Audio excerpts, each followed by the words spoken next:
Blog Talk Radio.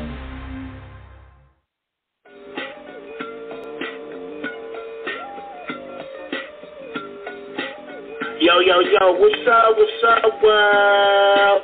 It's badass thuggin' like I usually do, and you better turn it up, bust some speakers out, cause we off the motherfucking cuff. You dig how we do it? Dog Pound Gangsters 2000 and beyond. Black. Yo, check this out. This is your girl, Cola Vogue, and I'm chilling with my boys right here on Off the Cuff Radio. Cause we off the cuff right now. You dig?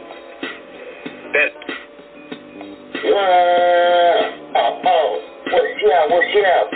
It's your boy Lil Yap from UNLV, bragging up from the river, cooling with my homies and my family at Off the Cuff Radio. Y'all be sure to tune in on Fridays and get the latest scoop and find out what's happening. You heard me? Tiffany Lavon. And it's Queen Crazy, your girl's favorite bartender. And we're from Sex on the Rocks podcast. Alright, you're now tuning in to Off the Cuff Radio. Yeah, because they keep representing that real hip-hop. Well, much love. Alright. Y'all, this is Miss Irresistible, giving a shout out to the livest show on Friday nights Off the Cuff Radio, and I'm live from the 704. Make sure y'all tune in for the blazing hot music. Hey y'all, this is Stacey Lachey, giving a shout out to King Eric and Off the Cuff Radio. What's shaking, y'all? This is the Grand, one half of Lost Cause and 1/3 of that Drive Time thing.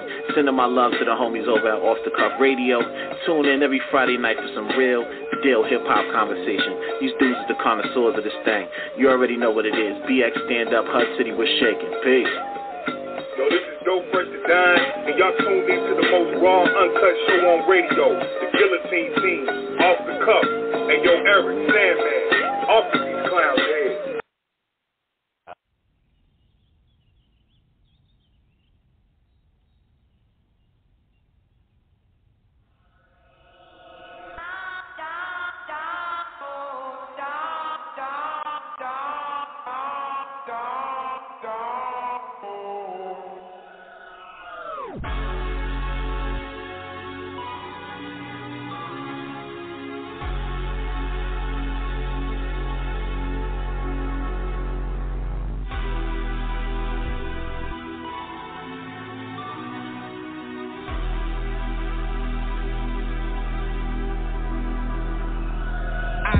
The vibe for the 69th time. I am Charlie Chaplin, resurrected in the mind. I don't gotta say shit, I'm closer to a mom. I don't even see shit, I'm closer to time.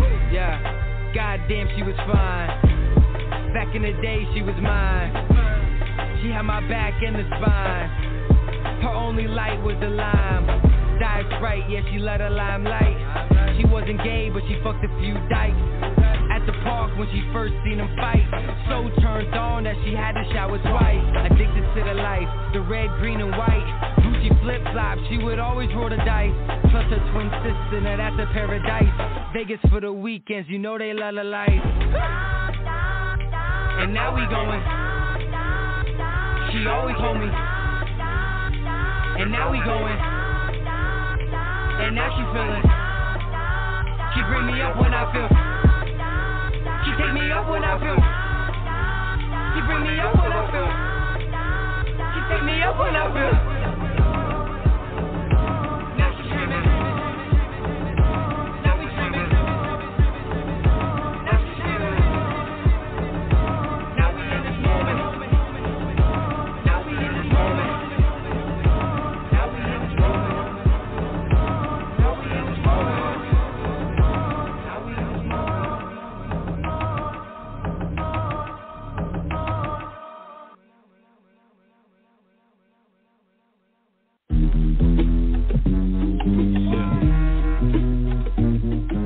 Oh my God, bro, is this real life? Holy shit, son! Shut up! Yeah. You ain't nothing but a photobomber. Cock blocker, trash talking, name dropper. Saying nigga, we didn't know black. I mean, fuck it, we all African. I'm straight from first human nation. Mesopotamia, first civilization. Fuck all you racists, be civil in this nation. Fuck you till you free, babe, escape from the mason. White and black, night and day, optimist Michael Bay. Most of my psycho ways came from my Bible days. Most of my swag, though, came from my Michael days. See me in that white ghost, something like Michael's face. Would've took Michael's place so he could keep moonwalking. Y'all keep moonshining, I just move y'all. Your girl is spooning, I'm getting so good. When I get blue balls, you know that my mood's red. And you ain't letting me go mama. Cock blocker, trash talking, name dropper. Saying nigga, we the new black. I mean, fuck it, we all African, I'm straight from Iraq. Mesopotamia, first human nation. Mesopotamia, first civilization. Fuck all you racists, be civil in this nation. Fuck you till you free, baby, escape from the mason. The best things in life are not things. Life is so lucid, we control our own dreams. Sign your life away, put your name up on that paper. God comes first, but being fly is second nature. Standing next to angels, playing trumpets, blowing devil horns. In perfect harmony, we forever sworn. So it's E-harmony, but do the porn. Where my dogs at? Where them guards at? Saying nigga, we the new black. I mean, fuck it, we all African, I'm straight from Iraq. Screaming Mesopotamia, first human nation. Mesopotamia, first civilization. Fuck all you racists, be civil in this nation. Fuck you till you free, babe, escape from the mason. Say nigga. Say nigga.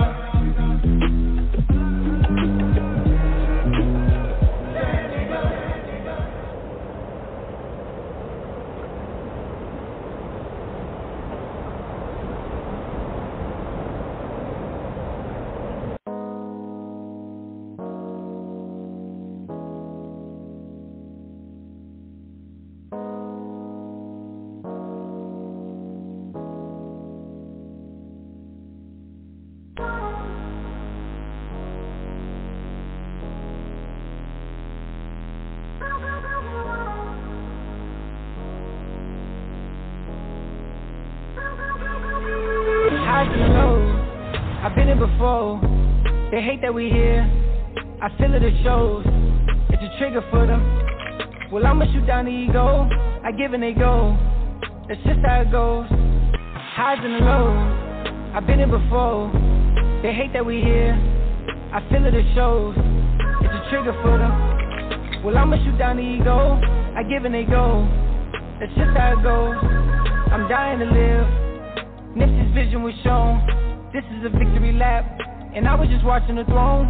It just goes on and on, running this marathon. If you love me, just love me, till the drugs is all gone. Highs and the lows, I've been here before. They hate that we here, I feel it, it shows. It's a trigger for them. Well, I'ma shoot down the ego, I give and they go. That's just how it goes. Highs and the lows, I've been here before. They hate that we here, I feel it, it shows. It's a trigger for them. Well, I'ma shoot down the ego. I give and they go. It's just how it goes.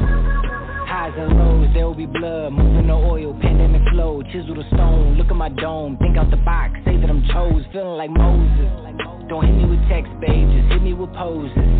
She used to the high life with low life, just feeding her doses. And I finally feel like I made her fall the moment she's closest. And thank you for needing the bread, raise it up till we toast it. I feel like my mind is Steve, ayahuasca and DMT. Spiritual high, we tweaking the frequency.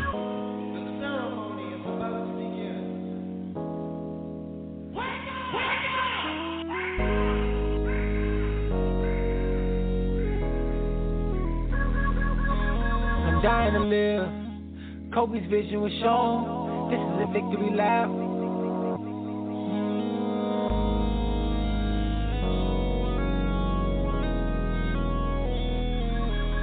Highs and the lows, I've been here before. They hate that we here, I feel it, it shows. It's a trigger for them. Well, I'ma shoot down the ego, I give and they go. That's just how it goes. Highs and the lows, I've been here before.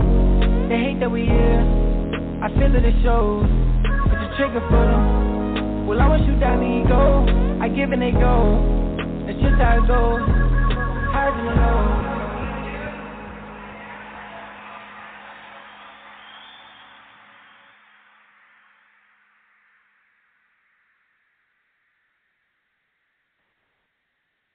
Yeah. What it do, man? It's your man, King Eric, and you're not tuning in to episode 394 of Off the Cuff Radio, where you get the dopest exclusive interviews, dope music, great content, and I've got my host, T-Max, with the facts in the building.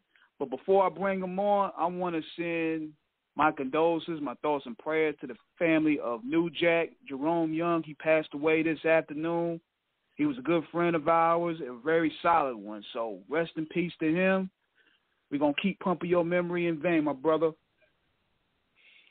What it do, man? It's T-Max up in the building, Off the Cuff Radio, on our second of back-to-back, sponsored by Da Vinci Clothing, Core Financial, Dirty Basement Radio, and Buddy Boy Entertainment, along with Jesse's Boutique.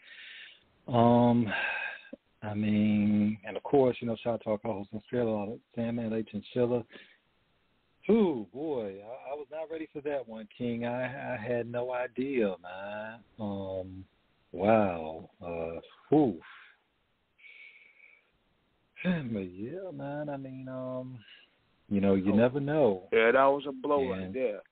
But that's one thing about it, King, is in terms of, and we have said this so many times on Off the Cuff Radio, there are guests that we've had as we approach 400 shows, and there are many guests, many people that we know off the show as well. New Jack was one of them. You and him were, good friends. And, one thing about the vision that you had for this show is that no matter who the artist is, whether they're independent, whether they're major, one thing we want to bring to this show is always letting an artist know that they are appreciated, they are respected, and that we want to give them an outlet to, basically talk about their life, their career, their hopes, their dreams, their aspirations. And tonight's show is no different because we have a very, very special guest. This man is one of the most wildly talented, imaginatively creative, one of the most thoughtful, one of the most genuinely gifted artists that we have had the pleasure of meeting. And we are so thrilled, we are so humbled to have him on, for him to tell us about his creative journey in industry. And this man has a story to tell. Without further ado, ladies and gentlemen, we are bringing on Hassan Khaffaf, a.k.a. Hassan Thank God. What it do, man? Peace. How are you, brother? Peace. What's going on with you, man? How you? Man, amazing. All is well. How are you? We're good. We good, my man. Good, man. Definitely. Yes, sir. Yeah, man. Hassan, in terms of King opening it up with some of your select cuts, man, it's obvious that your talent is fluorescently, just on some other type of glow, man. You have a real gift with this. And your story is of a very unique one in terms of where you're from, how you found your way here, and, how you hooked up with two individuals who are legends themselves. I think, one was born in Atlanta, but, raised in Chicago, and another dude, he's from Harlem, a couple guys by the name of Kanye West and Dame Dash. I think you've heard of them. So, yeah, man, you've been in elite company, man. So, it's great to have you on, man. So, I guess without, any further delay, man, I guess we go ahead and give the floor to you and just tell us a little bit about yourself. We got a couple of hours, so, let's get to it. Man, yes, sir. God is good. Let's get to it. Definitely. So tell us a little bit about where you're from and how you found your way into this culture called hip-hop. Yeah, absolutely. Is there, I don't want to, start creative directing the show, but is there a way that the music cannot play? Sure, absolutely. Oh, yeah, got you. I just have bad ADD, so it's either I talk or I rap, and I can't Understood. It makes you want to rap. There you go. Understood. we got a solid for you. Go ahead. Yeah, so so basically, first of all, thank you for having me. I appreciate the the opportunity and the platform. Basically, my father was born in Baghdad, Iraq. His father was actually decapitated by Saddam Hussein when he was 7 years old. He was in the parliament pre-Saddam Hussein, so he was like government official, and But when Saddam came in with the dictatorship, they basically like bodied a bunch of the government, and my father and his 15 brothers and sisters basically, and the mother basically became political refugees, and they fled to Syria, Jordan, Lebanon. They lived in Egypt for 2 years, and the whole thing basically kind of on the run. Started living with the Kurdish people and all this stuff. So anyway, long story short, he came to America. My mom's American, and so that's a little bit of that. But growing up, it was interesting because my father being Muslim and my mother being like hardcore Christian Jesus junkie was definitely polarizing and interesting. But the irony is, I think I've learned more about Jesus through the Quran. People don't realize Jesus is actually mentioned in the Quran more than the Bible. And there's actually a lot of similarities. Like, I grew up kind of believing, because I went to Christian high school and I went to Christian Bible study and stuff. And, they will always teach you that Jesus is God. And never in the scripture does it say that. It actually makes it clear that he's the Son of God. And he even always said, everything is through my Father. This is my Father's doing, and you can do the same and even greater than I through my Father.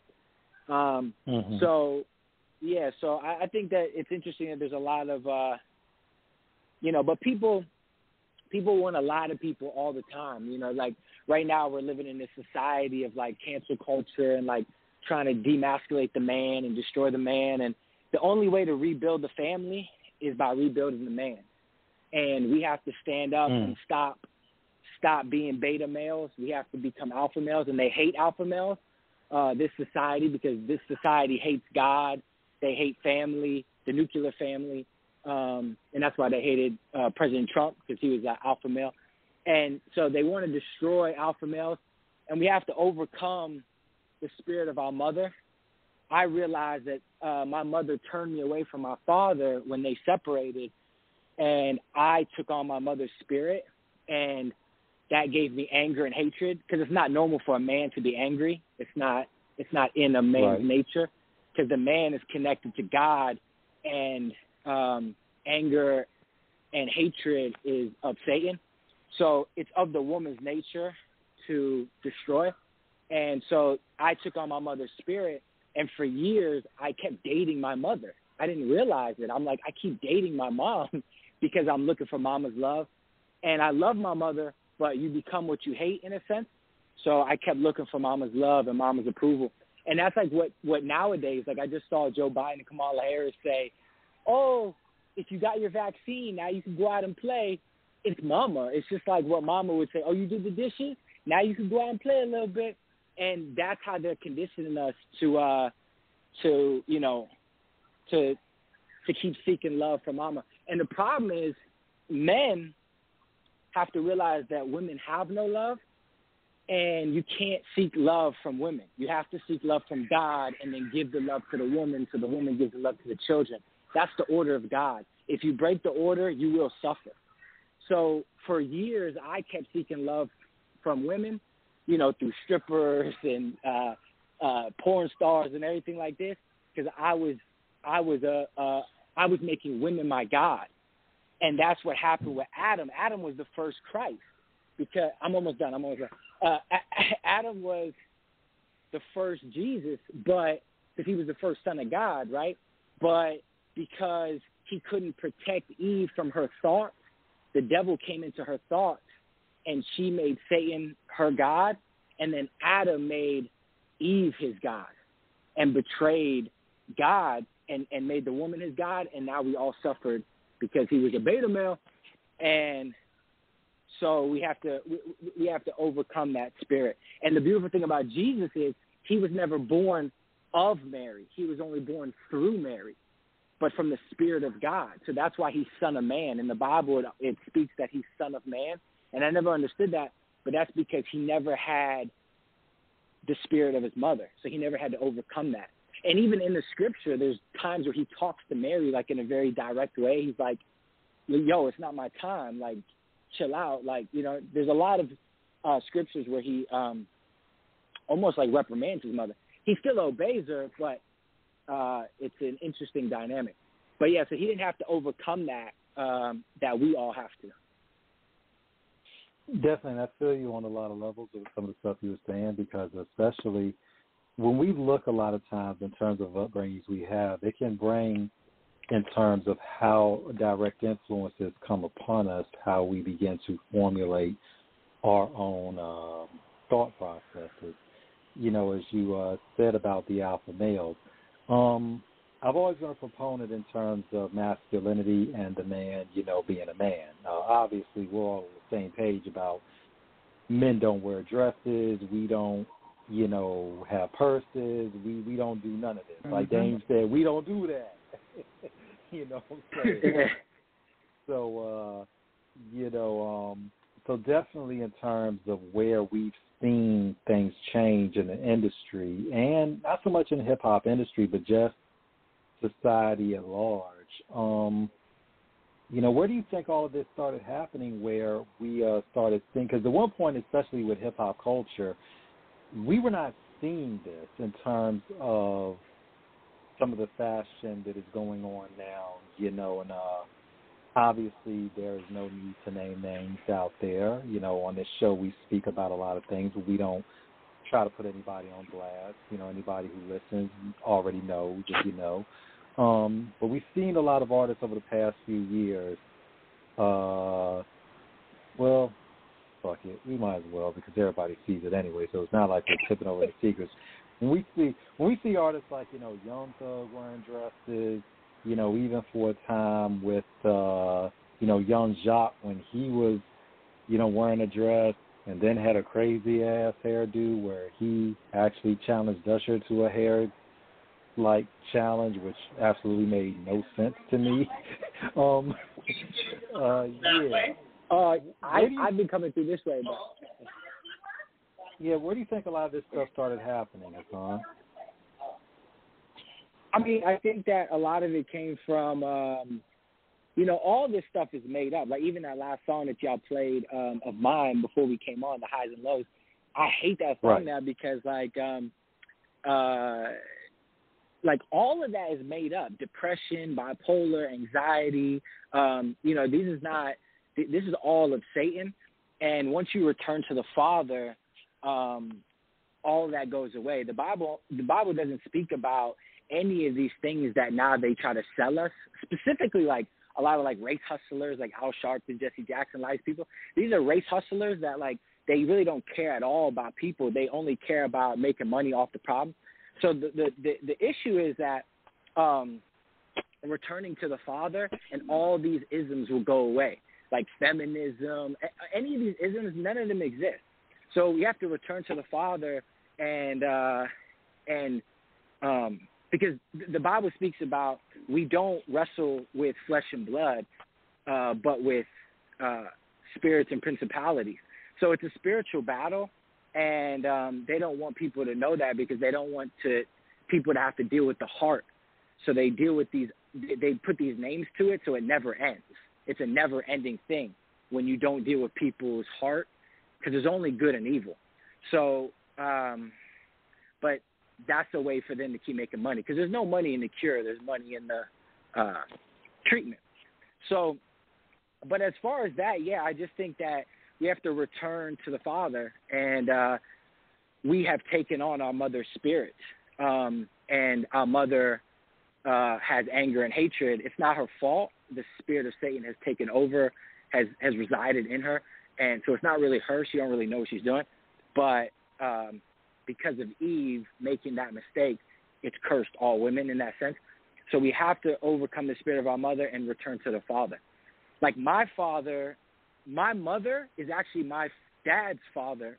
No, my mom is my dad's mom.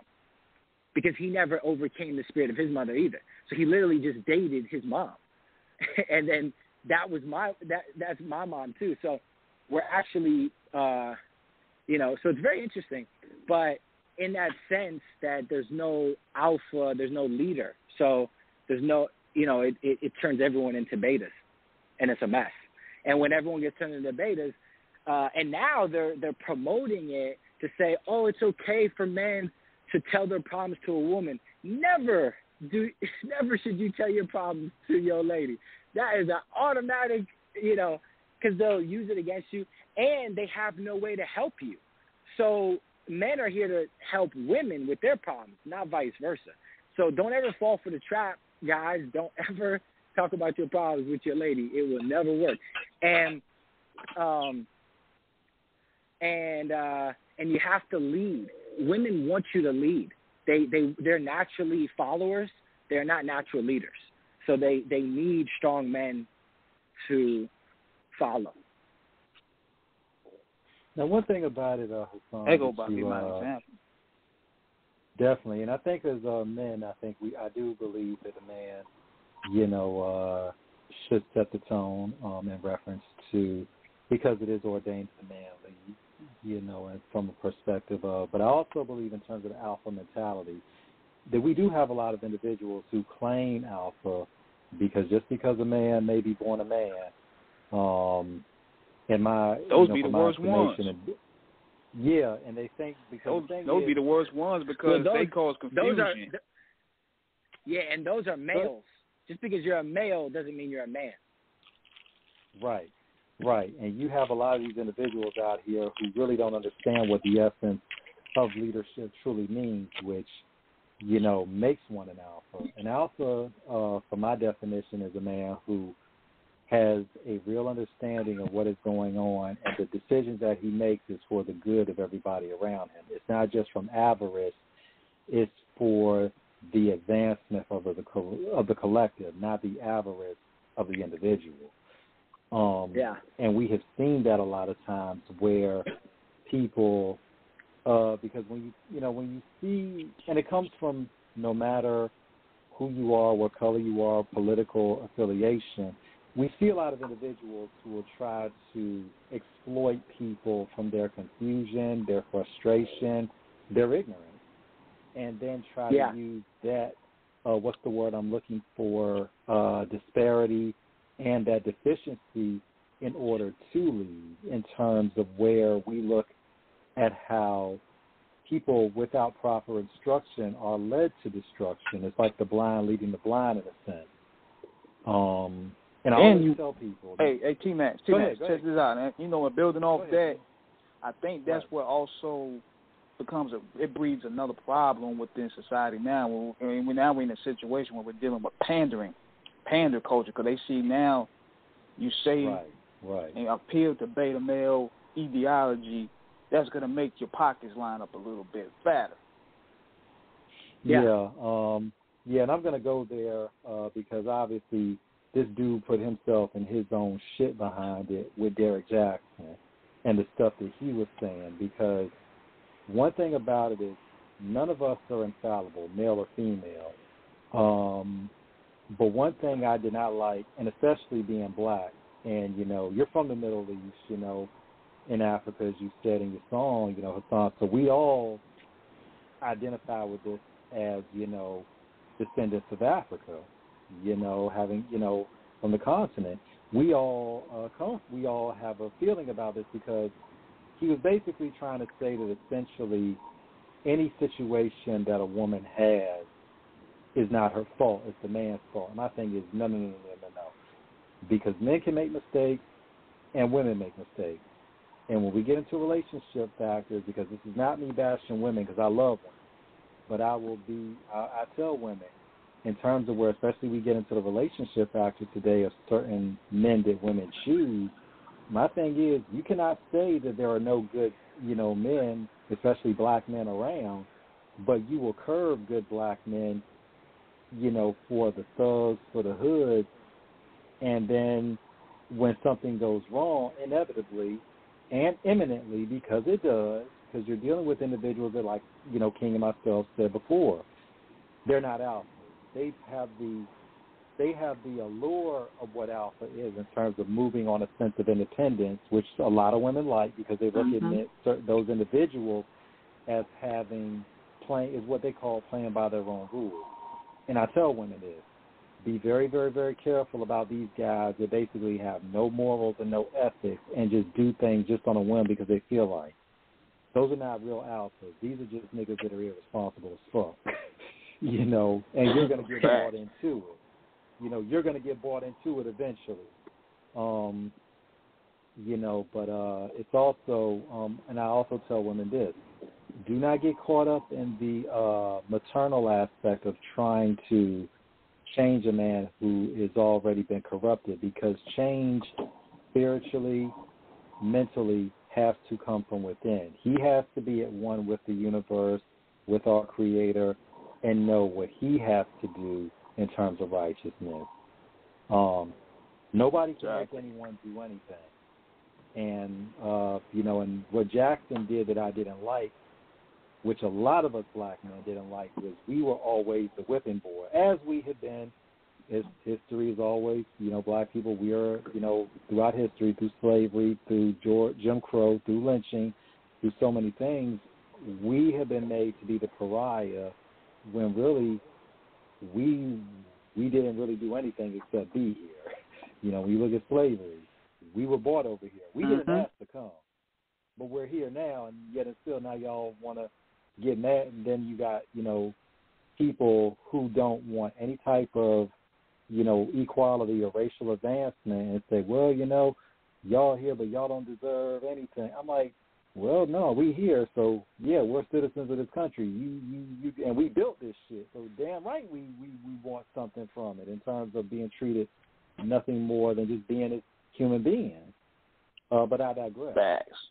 But from that level of it, it perpetuates the negative stereotype, and what Jackson did, he perpetuated the negative stereotype of black men being shiftless, irresponsible, what's the word I'm looking for, infidels in the context of not being able to stay faithful and, abandoning their kids, which is not indicative of us as a whole,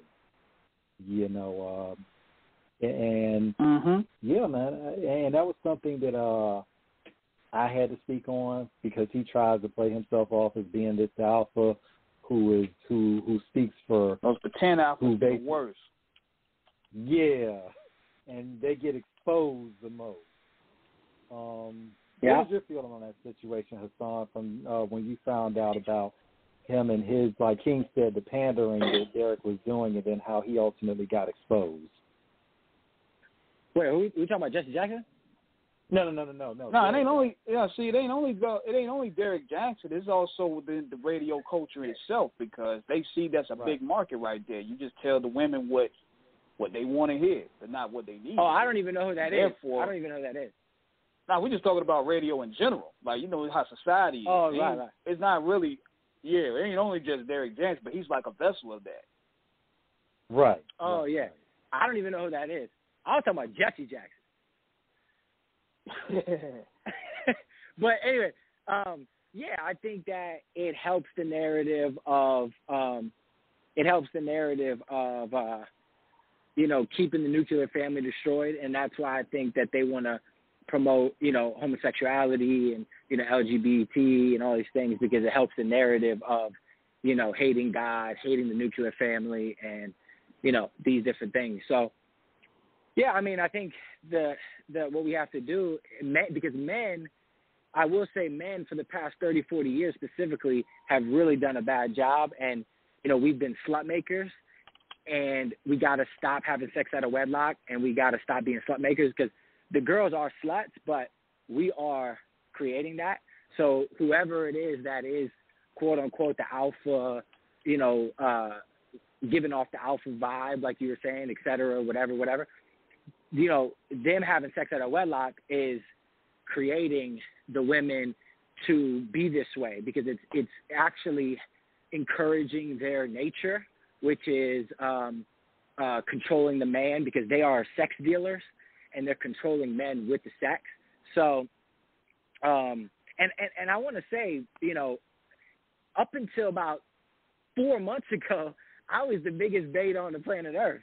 I was Drake level beta. So I'm saying, like, I'm not speaking like holier than thou. I'm saying I'm finding out this journey, and I had to go and forgive my mother and forgive my father for not being there to protect me from my mother's anger and hatred.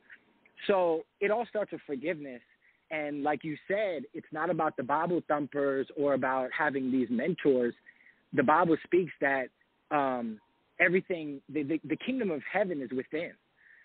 So everything's already within. No one's teaching anyone anything. You're just remembering who you were. And so that's why a lot of these Bible thumpers, they'll read scripture and this and that. But they also use that to manipulate too, because Satan will interpret the Bible better than anyone. So I think the word is there to kind of go in one ear and out the other ear. Don't really hold on to it. Just let it pass through, and the Holy Spirit will decipher it for you and figure it out. But the goal is to return to innocence and be the observer. So watch it, look at it, and just observe it. And then, it will slowly change. But yeah, I just want to clarify that, because I was the biggest beta. I'm talking about I had women as my God for sure. I mean, the amount of money I spent, the amount of stress and sadness, and I definitely had to overcome the spirit of my mother. So, but I had to understand that that's what it was. I had to understand that I needed to return to the Father, and that's how you get love. You cannot get love from women. They have no love. So you have to get the love from God, and you give the love to the women, and the women give the love to the children. And now I'm dating someone who I'm like, yo, look, if we get together and we have kids, you definitely not working, because what's the point of us getting married and having kids? You know what I mean? For you to pretend and go play man? Like, all this women pretending to be men thing is just absurd. That's what's wrong, is no one's raising the children and no one's staying home with the children. And, and we also have to understand it's not about, like, male chauvinism, but we have to understand that God created man and women was made of our rib. So we're not equal, and it's okay. You know what I mean? You're here to assist the man, and when you give us children, those are our children. Like, when guys are like, yo, thank you for giving my child, that's our children. You assist in raising them and helping.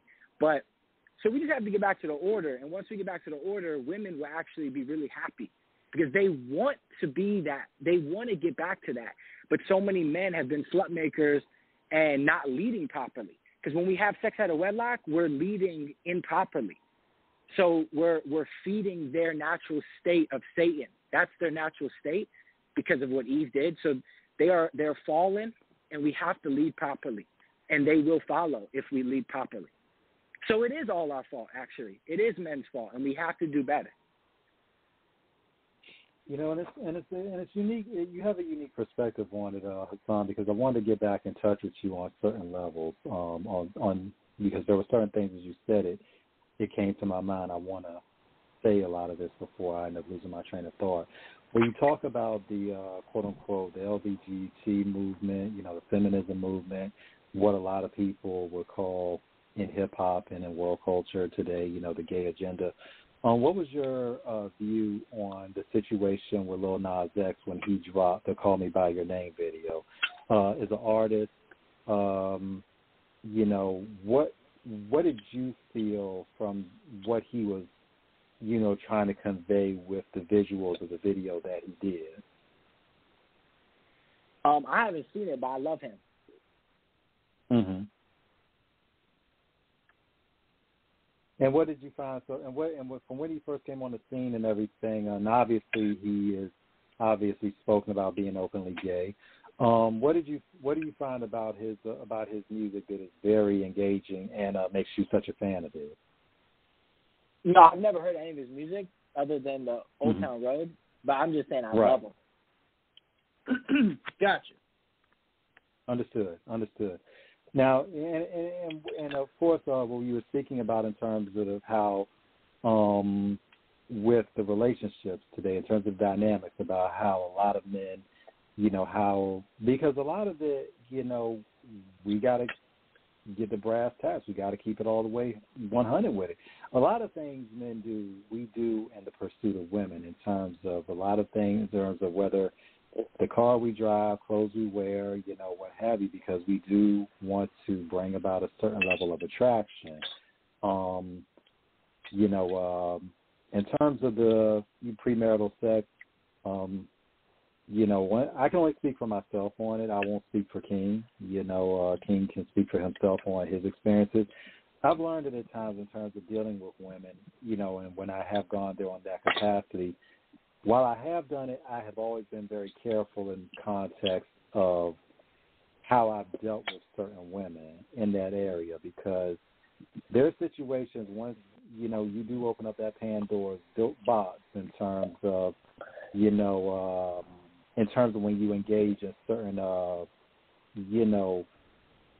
physical activities of intimacy, there can be consequences, some of which lead to children. And a lot of times, it goes back to what I said about some of the men that these women pick, because I've always heard a saying, men pick, women choose, and pussy rules.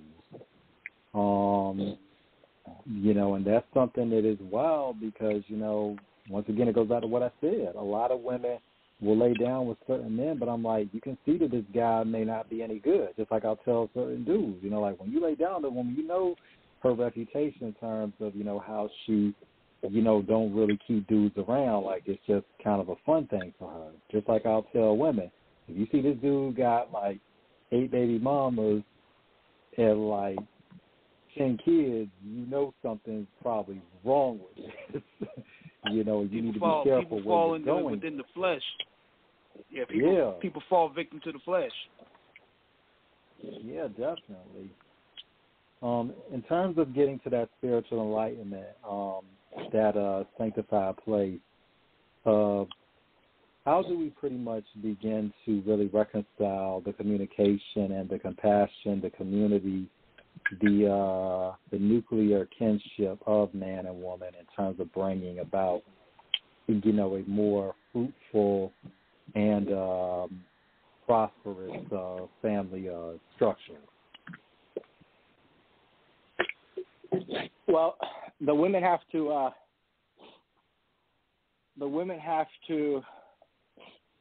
Hold on one second. I'm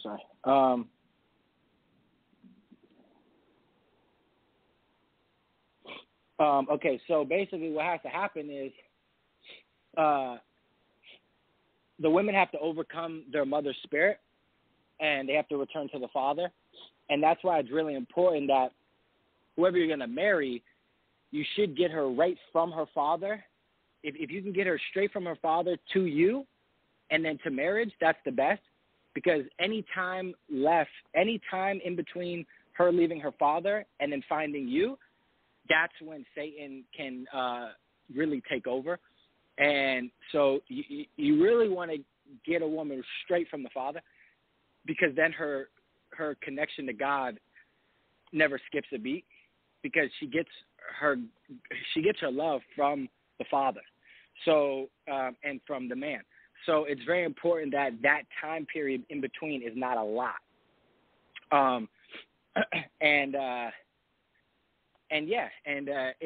If they've had a good relationship with their father, I don't think a lot of those tendencies would be there. But they have to return to the father and forgive their father, because if they don't have a good relationship with their earthly father, they can't have a relationship with the heavenly father. So they have to forgive them for, and children naturally yearn for their father's love. It's just a fact. And so I think women have to overcome the spirit of mama, so that they can return to the father. And does that make sense? You on that. I think, and we get what you're trying to say, because from my personal experience, there's been a lot of women I dealt with. One in particular, my first love, and she went through a lot of things. Obviously, I won't mention a name or all the super personal issues, but she definitely dealt with some things from the perspective that because this was some years back, and she shared with me one night at a conversation, like her life story, and, about her dad wasn't there. And I could see the pathology in terms of the men that she had dealt with throughout the years, how her father's absence really, really, really affected her, and some of the fucked up ass, dudes that she met along the way. Absolutely. Because once again, we're not saying this as chauvinist. We've seen this time and again with a lot of women in terms of ideally, and I say this from a perspective of experience, not downing women or being a chauvinist. When you're dealing with, because women are emotional creatures, and for a woman to have a prosperous relationship with a man, she has to have that foundation with her father where she learns what a good man is in terms of being a provider, being a supporter, and being someone who can lead. When that is not there, and I can say this from experience, and I've seen this play out so much on so many levels, and any of our listeners can attest to this. Obviously, Off the Cuff Radio, we're about telling the truth, but we're not about bashing anybody, and we've all seen this play out. In celebrity culture, we've seen this with our family and friends at times. When women a lot of times do not have that foundation with a good man there, they don't understand what a good man is. And it brings a lot of times to these destructive relationships that they have, because if you've never, it's like anything. If you've never been taught something in terms of having the proper guidance, instruction, and foundation there, how are you really going to know it, as you get older? Whether relationships, whether education, whether just how to be a good person. If you've never been taught mercy, if you've never been taught benevolence, giving, grace, consideration, compassion, how are you able to impart that to somebody else? And when you do grow up in a situation at times where there's been a lot of chaotic communication or lack thereof, or even abandonment, it becomes a situation where you tend to repeat those cycles.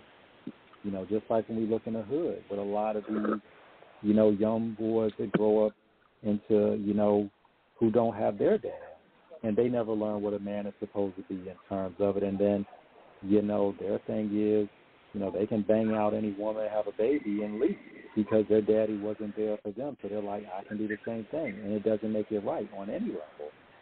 Right. And more importantly than not having the role model of the father, more importantly, they have the spirit of their mother.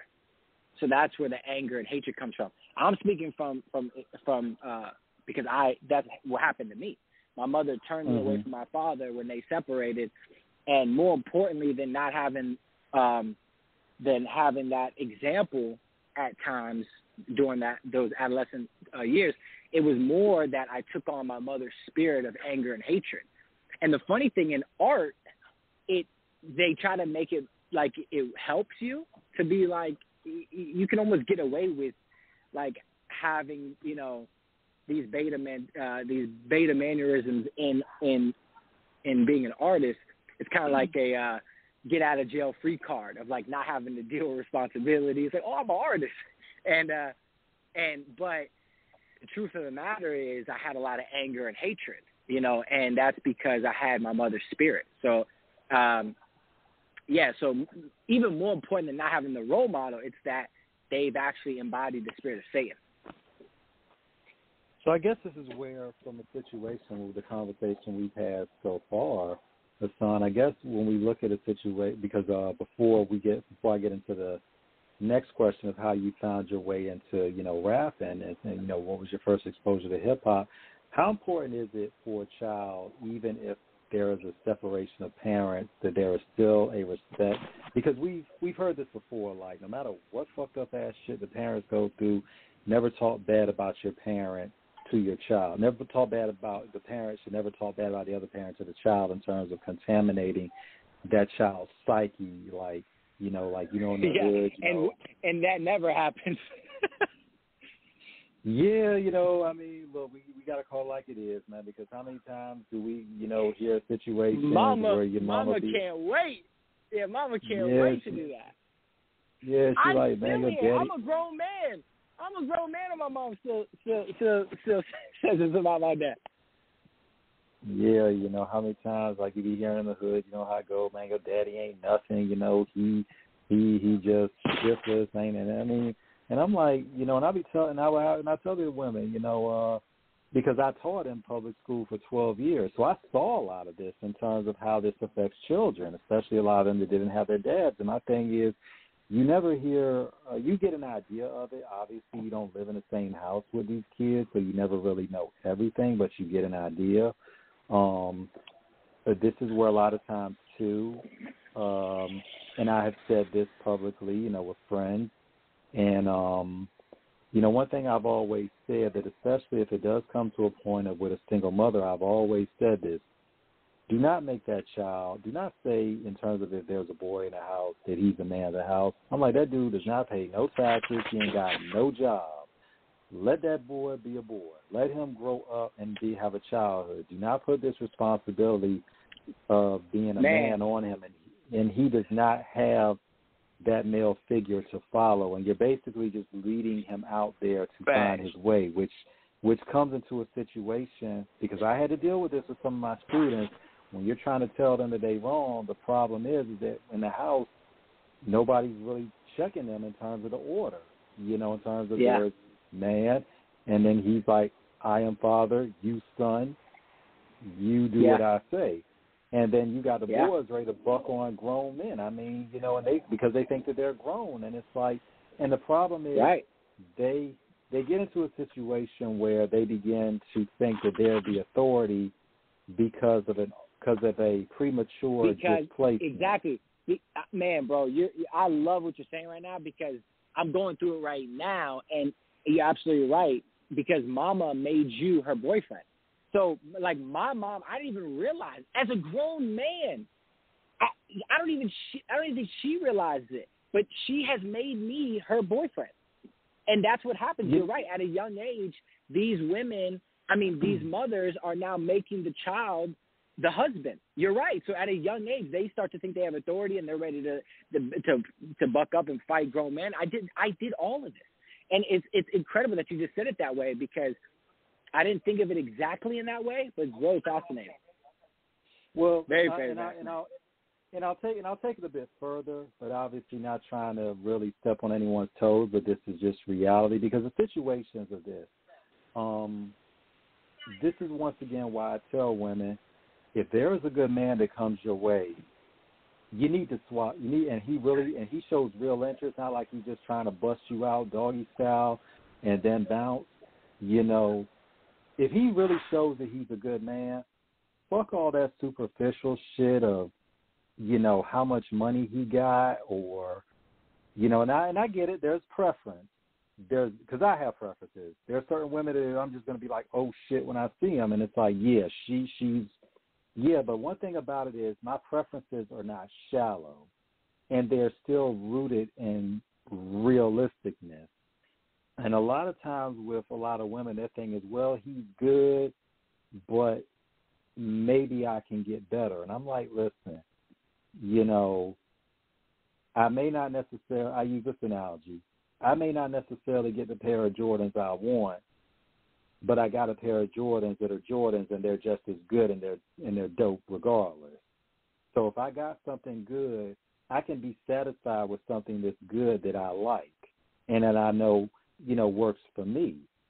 But when you try to go, and I've noticed sometimes in some situations, and we all can be victim of this, we try to go beyond our means in terms of shooting for certain things. And we don't always, and that goes into greed. Sometimes we need to be content as opposed to being greedy.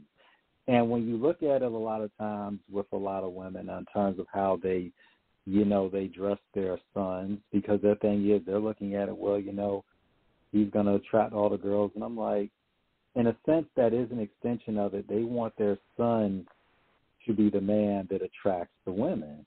but they're also by proxy dressing their son in a fashion of what they like in terms of what they think women will like.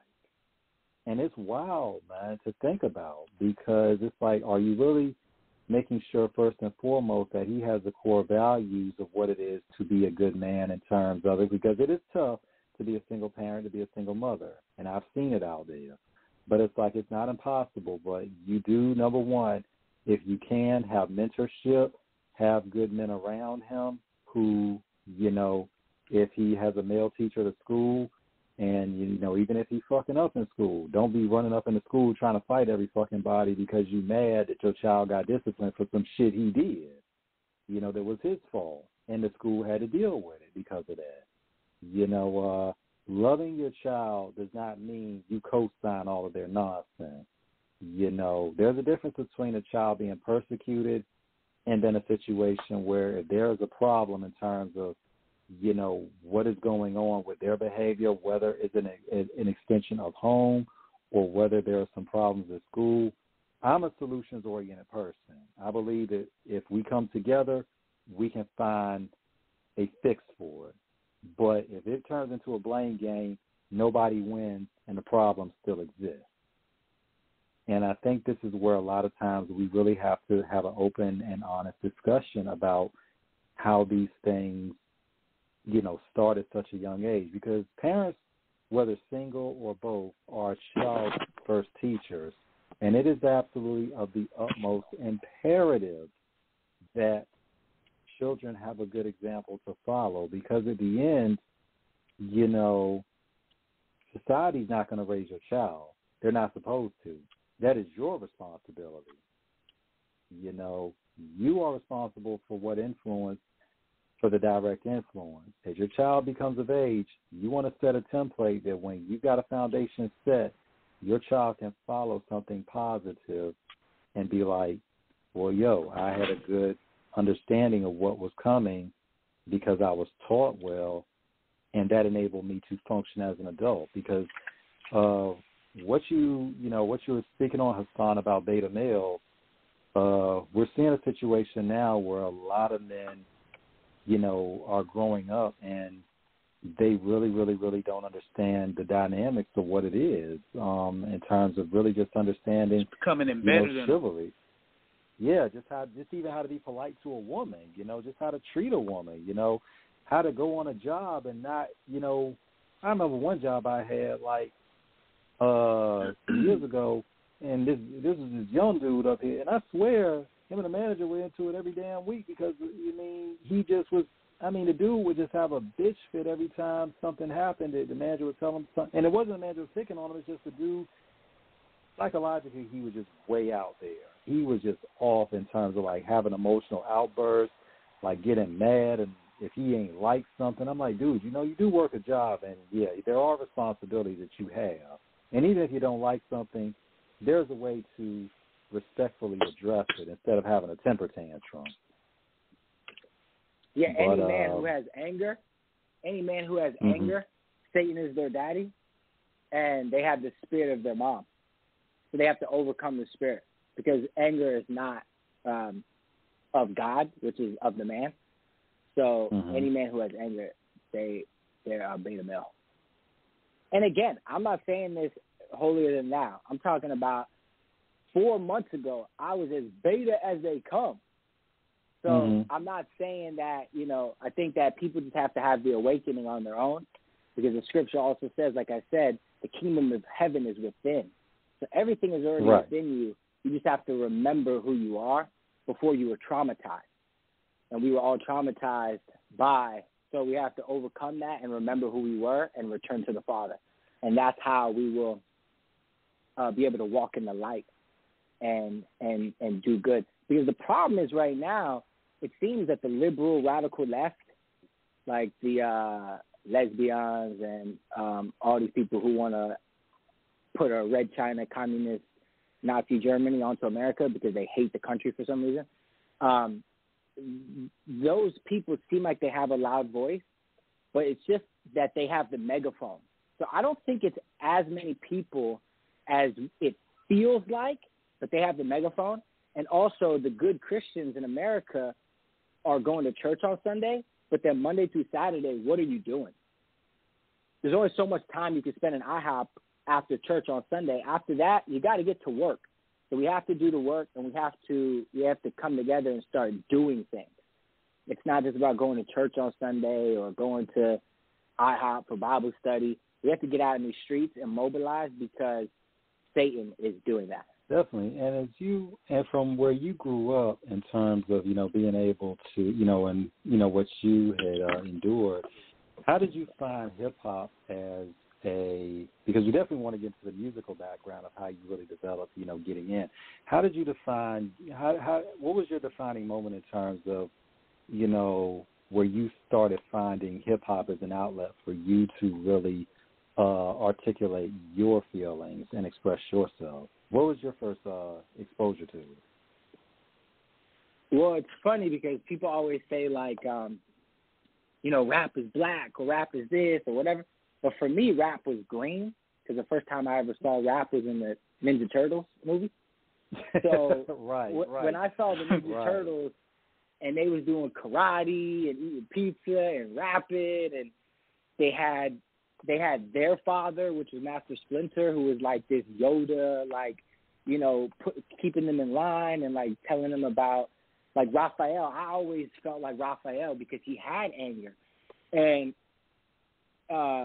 Splinter was saying it back then, like, overcome the spirit, like, understand, return to the Father. So, like, discipline and all that. So, yeah, so Ninja Turtles was the first time I ever experienced rap. And then I played basketball growing up. So Allen Iverson was like culture. You know what I mean? He was like, Allen Iverson was like Cameron. Like, they never won a ring, but they meant so much to culture. You know, like, yeah. And shout out to Hampton, Virginia. Hampton, Newport News, where he's from, out on my side. Yeah, man. Shout out to AI. Go ahead, Hassan. Go ahead. I had to do that. Go ahead. Yeah, so I went straight from the Ninja Turtles to AI, and then and then I just fell in love with the culture. I fell in love with the whole thing, like the four corners, you know what I mean? The real B-boy, like graffiti, the art, the dress, the everything, So I just fell in love with it. And for me, Dame was like a superhero to me because Cameron was like my favorite rapper. Jay-Z was the best rapper. Yeah, Cam was my favorite rapper. Jay was the best rapper. And then Kanye, like, ushered in all of us weirdos that weren't supposed to, like, ever be allowed. You know what I mean? So, and all of them were because of Dame, in a sense. So to me, Dame was like an Avenger character that, like, brought all of my favorite people to the world. So it was funny because for years, me being a producer, I was trying to get someone to, like, every time I would go into meetings with beats, I was always like, yo, but I rap too. I got songs, I got videos. And so it was very similar to the Kanye story, but it was so ironic that the first person that was like, yeah, I'm going to stand next to this and I'm going to, like, help have this come through that same portal and that same platform was Dame. It's almost like a Game of Thrones thing for me. It means more to me than anybody else, but to me it's just like, it was like perfect peace for me because I knew it was God's alignment of, like, the comic book story, you know what I mean? Like, of course it would be like Dame crazy enough to, like, go up to Big Boy with me and, like, play Sand Nigga and sit next to me. like the most controversial thing that you could possibly do. And, like, of course it would be him, So I just think that, yeah, so I love him for that, and I love him for bringing culture and fighting for culture and fighting for his artists like he always has. I mean, if it's driving 2 hours to Philly to go to Beanie Siegel's court date when nobody else did, Dame did. So, and, it's just like, yeah, like, So yeah, so that's it's I all good the because question, we're gonna.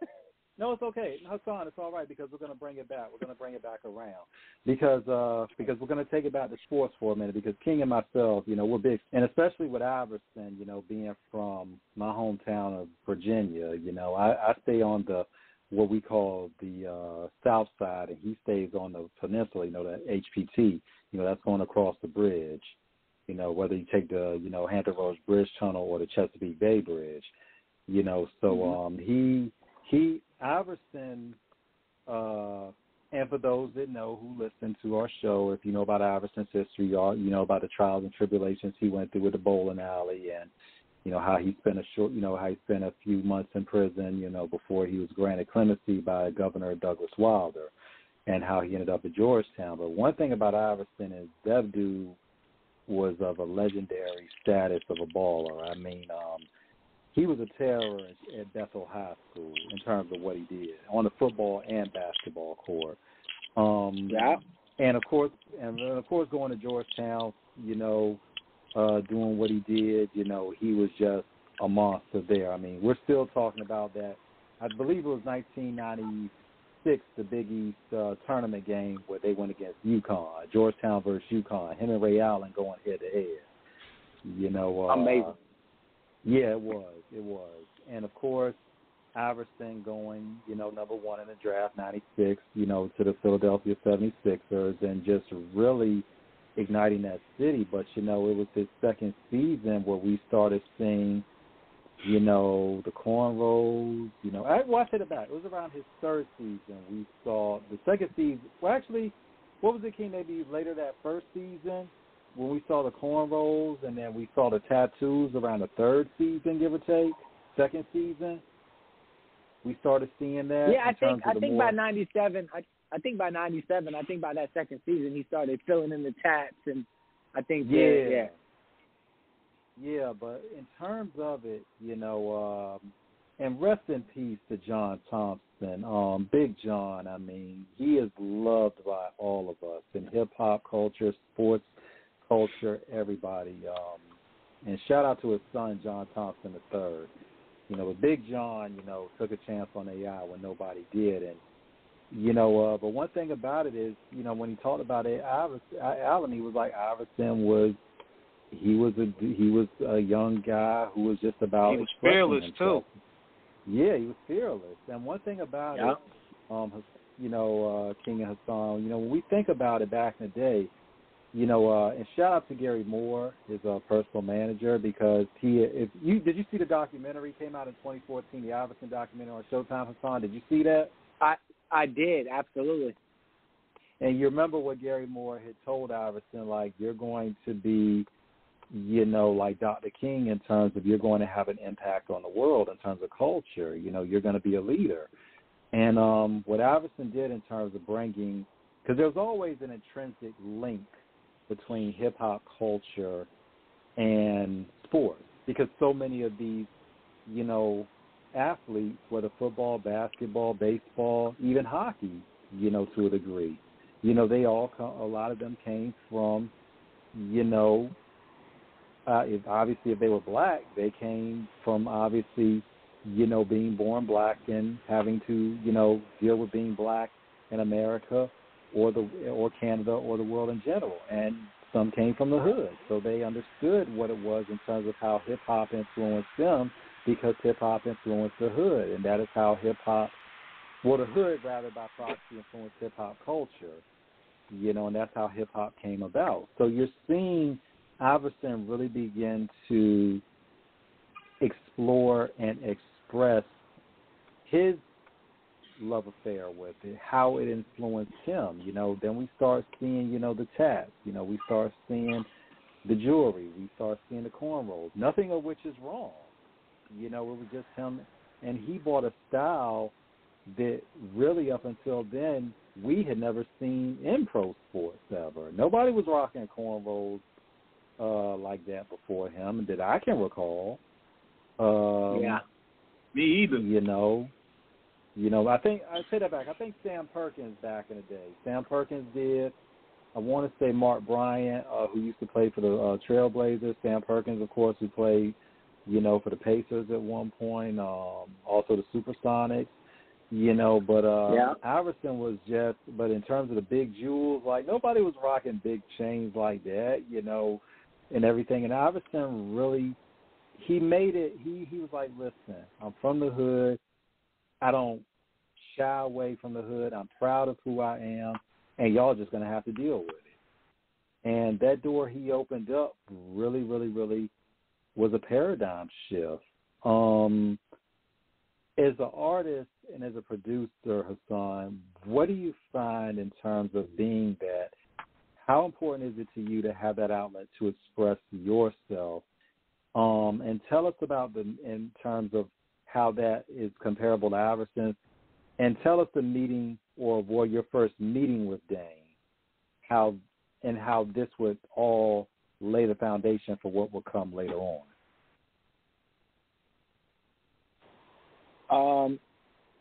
It's important. Wait, say that again about the first part of it?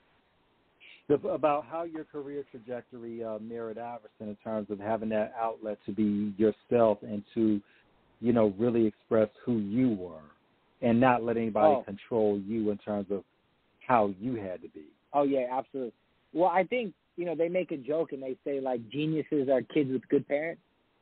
And I think there's truth to that. I think there was, like, I think definitely I was, like, raised to believe that I could do whatever that I thought that I could do. And there's some kids that are raised to think that they can't do anything, and there's some kids who think that they can do anything. So I think that I always just I think that if you have fear, you have hatred, because you can't have fear and love. So I think that it's one or the other, and I think that, like, I think the Holy Spirit really just always guided me to not believe in fear. And I think there's been moments where I think someone has COVID next to me, so I'm kind of scared. But yeah, I think there's been moments, obviously, like,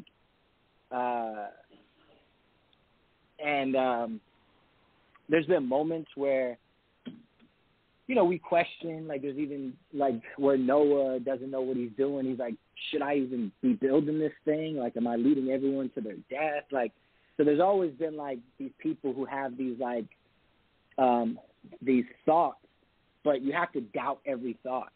Paul said to bring every thought into captivity. The good thoughts and the bad thoughts, they're all lies. None of them exist. So when someone praises you or when someone hates you, they're both liars.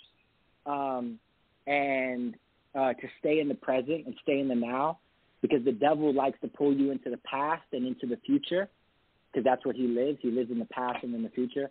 So he tries to pull you back into memories or mistakes you made and make you have shame and sadness. And then he also pulls you into the future with anxiety and hopes, just so that those hopes don't get met, and then you feel even worse than you did before, and you want to kill yourself. So the deal is to stay in the present, because that's where God is, to stay in God's presence. But more importantly than God being there, Satan can't be there, because he can't be in his presence. That's in the scripture. So I remember talking to this little kid one time, and he was like, I love T-Rex. You know why I like T-Rex? And I was like, why? He said, because T-Rex can eat anything he wants. And I was like, yeah, that's cool, but you know what really makes T-Rex cool? Not that he can eat anything he wants. No one can eat him. Yeah, he's the apex predator. Nobody could. There were predators, but he was the apex. He was the top predator. So more importantly than God being in the present and in the now, the devil can't be, because he can't be in his presence. So that's just so amazing. So staying in the now and doubting every thought and just returning to innocence, returning to a childlike mind state.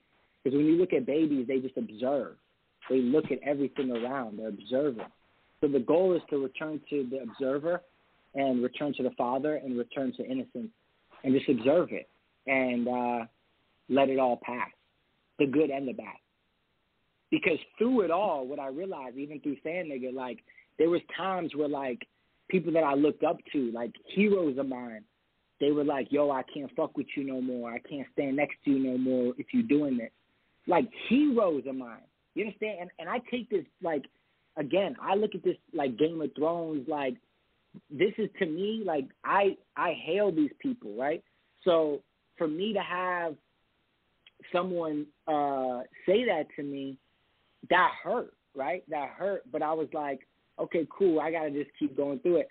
And through it all, through all the highs and lows of that time period of, like, you know, Dame being like, yo, I love Sand Nigga, and Kanye being like, yo, I want to be on this song. And but then, like, this person, you know, his name is GLC, but he's like, yo, you know, I can't stand next to you. Or like Big Boy being like, yo, what the fuck is this song, like, live on the radio and shit.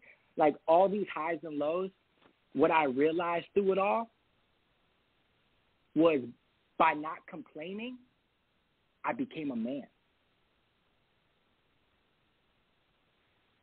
And I feel you on that, because a lot of times people get so caught up in lamenting and just berating their if there's an unfortunate lot of situations. And it's okay to be upset about something and be discouraged. But my thing is, you know, hell, me and King on the show, you know, we've had situations that went wrong, but we didn't sit down and complain about it, did we, King? Exactly. You know, and that's what Democrats and liberals have forced men into being, is complainers. And they want us all to complain and tell all our problems to women and say that it's okay for men to say that they have mental illness and all this stuff. None of this stuff exists. It's all of Satan. And once you return to the Father, you none of these things can exist. Got you. So tell us about your first meeting with Dame. How did you end up meeting him in terms of from when you first started doing beats? And who were some of your producer influences that inspired you to do beats? So I was in Wyoming during the 5 album Melee, when Kanye put out the Kids He Goes, Tiana Taylor album. This was a couple years back, and it was like 5 albums, Great album, all those albums. Yeah. Well, I'm kind of mad because a lot of the beats that I actually had got taken off because Kanye wanted to produce the whole thing. But anyway, it is great though. But point is, so yeah, I mean, I was out there in Wyoming working on some of that stuff, and you know, this was kind of right after he got out of the mental hospital, and he was kind of healing, and he had all the original like crew back around, like people from Chicago and like, you know, and Game, and like it felt nostalgic. It felt like you know, I don't know, it was really cool, and I'm just there, and I'm like, whoa, this is so cool. And it almost felt like how Through the Wire, like him taking that photograph of him in the sick bed with his face blown up, Wyoming felt like his new sick bed. Like, yo, I just got out of the mental hospital, and now instead of taking that picture to show his pain, he just flew everybody to the middle of nowhere to feel his pain currently. And so it was just cool to see all of that and just be like a fly on the wall, like in this beautiful Wyoming landscape, and, you know, fire pit, and him just playing the album, and, you know, Chris Rock is there, and Jonah Hill and Dame, and, you know, all these people. And so Dame was like, yo, you out here, like, you really out here. And I was like, because I had seen Dame a few other times previous to that, but this was like the first time we really like chopped it up. And I was like, yeah, I told you, you know, I've been working on some of the stuff. And he was like, yo, I opened up a gallery in Burbank. You should come through when we get back to LA. And I was like, yeah, for sure. So So I went and checked him at the gallery, and then he was like, "Yo, if you want to throw like an event here, do your thing." So I threw a beat auction at his gallery where I had this idea because I hate emailing beats. So I was like, "Yo, just like a painter who holds a gallery for his paintings, you have to come to the gallery and like check his paintings. That's what I'm gonna do. I'm gonna make a beat gallery where you have to come and watch visuals that are attached to the beat, and I'm gonna control the lighting, the temperature. I want to create the mood of how you hear these beats for the first time. I don't know what you're doing when I email the beat. You could be in the bathroom or something like that. Like, that ain't my aesthetic. You know what I mean? I need my aesthetic, like, you know what I mean? Like, I just put out that new video, that Barcelona video. Man, that is like, I've been waiting my whole life to shoot a one-shot video like that. My whole life, a one-shot. And that's a hyper zoom lens that they use in National Geographic, like, to zoom in on lions without scaring them. That's what. Yeah, what was it like to do that? That's ill. Yeah, so I'll go back to that, but because I really am excited. And there's 3 more just like that coming. So we coming, like, you know what I mean? And, and I get it. People nowadays, attention spans is like, they don't appreciate something like that, but I don't give a fuck. Like, you know what I mean? I put out saying, nigga, I don't care. I'm doing what I want to do and what God's telling me to do.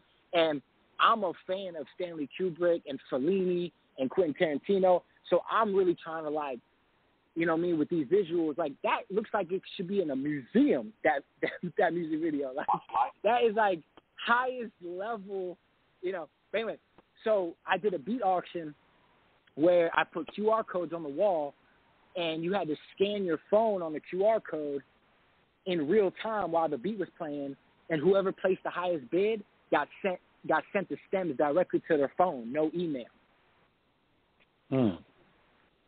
So this was like a high-level, innovative Steve Jobs type of idea, and I had like 600-700 people come to Dame's gallery, and like all these people that he knew came. He's like, "Yo, how you know all these people?" Blah blah blah.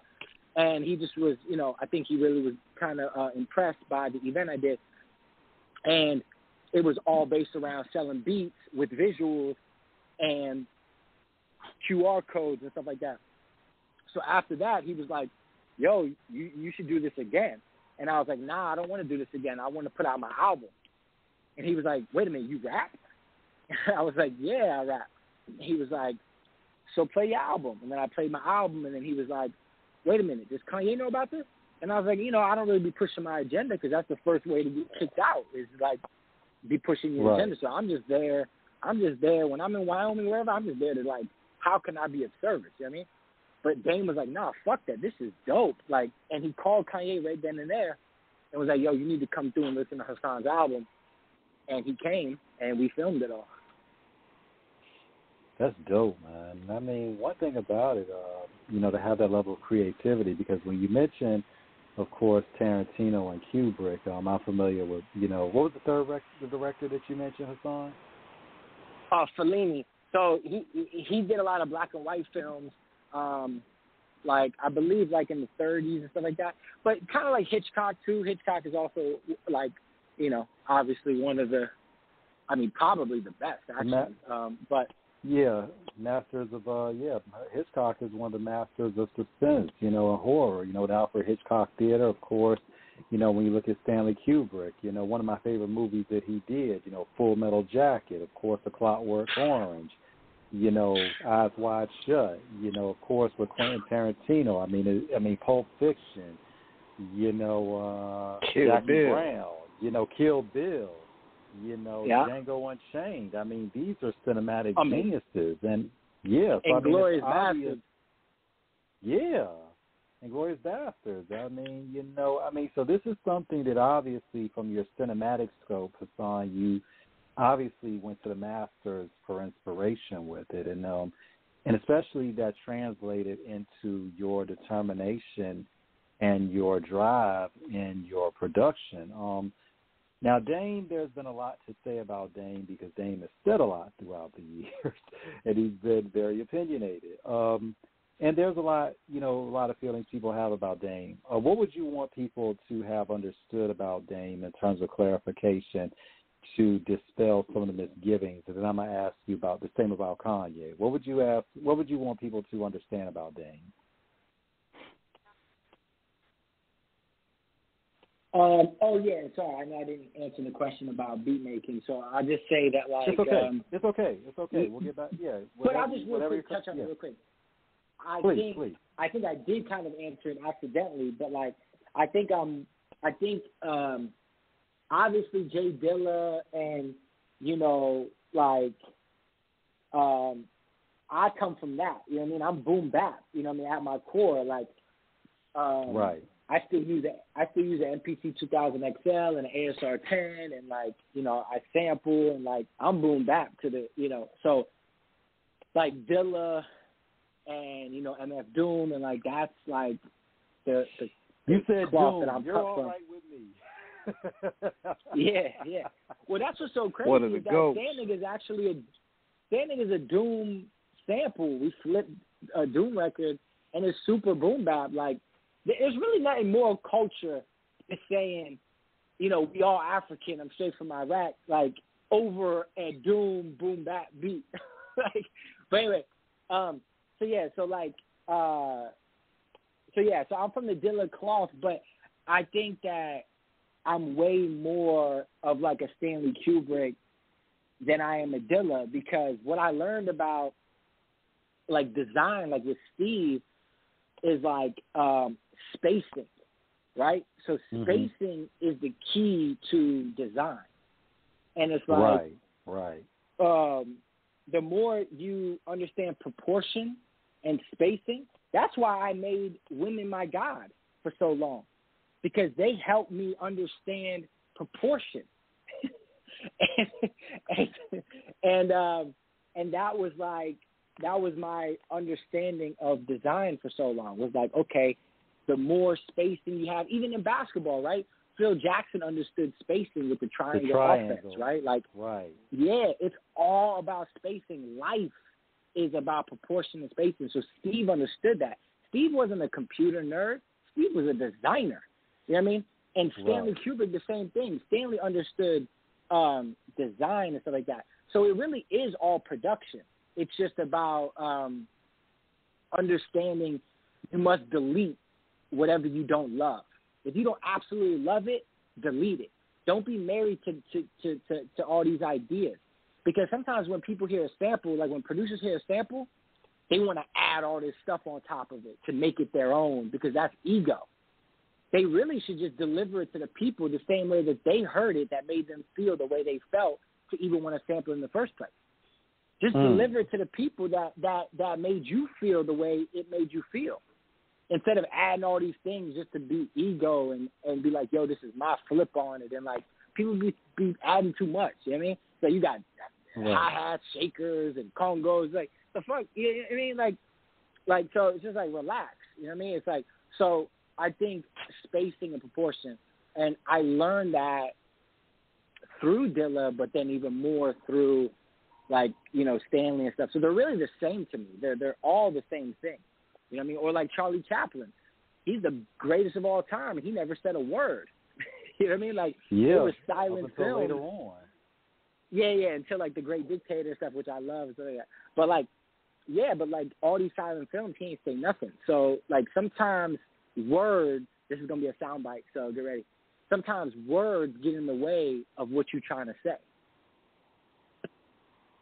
That's true. That is true. Sometimes you just have to Dame, I just real quick, Dame, I just want to say that Dame, I learned about family through Dame. Dame is like The Irishman or something like that, or like Godfather or something like that. Like, we'd be going to a meeting, with the Nation of Islam, but like he's like, yo, we got to go pick up my daughter, and like, then we go to Adidas headquarters, and like he makes sure that everyone gets fitted. You know what I mean? Down to the driver, like, yo, make sure you pick out an outfit. You know what I mean? While we're at the Adidas headquarters, and like then we leave and go straight to this Nation of Islam meeting, and he makes sure to shout everybody out in the crew, and then picks up his daughter, and then takes just his attention to detail with family and with it taking care of everybody else before him it's unbelievable. I mean, it goes back to what I said about like him driving all the way to Philly to go to Beans' court when no one else did.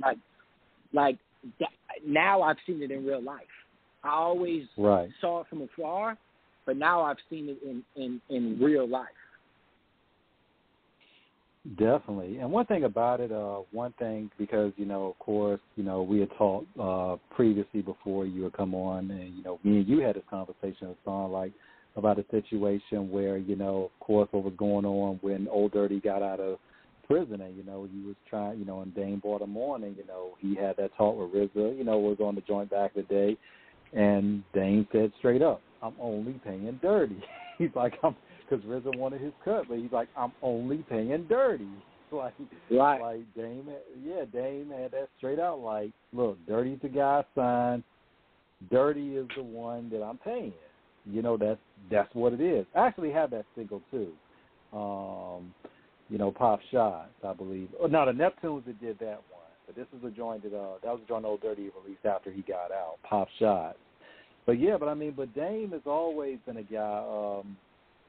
Because I have read, somewhere that Dame is one of those people, he will fight for what he believes in, and he fights for his artists in terms of making sure that, everybody is taken care of. Now I want to ask the same about Kanye. Kanye has said some things, myself personally, I didn't agree with. I've said it on the show a couple times, but I will never, ever discredit that man on geniusness. Kanye is one of the best ever in terms of just production. I mean, his shit is just on another scale. But he has said some controversial and wild things over the years. What would you want people to know in terms of your interactions with Kanye about, what would you want to tell everybody in terms of letting everyone know about, who the real Kanye Amari West is?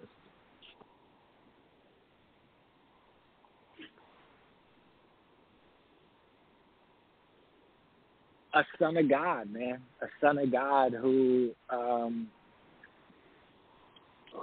has over and over and over and over shown the world and all of us his light and his love in the same way that when Jesus came riding into town on a donkey and they I think it was Palm Sunday, and they were waving the palms, and they're like, Jesus, yes, you're here.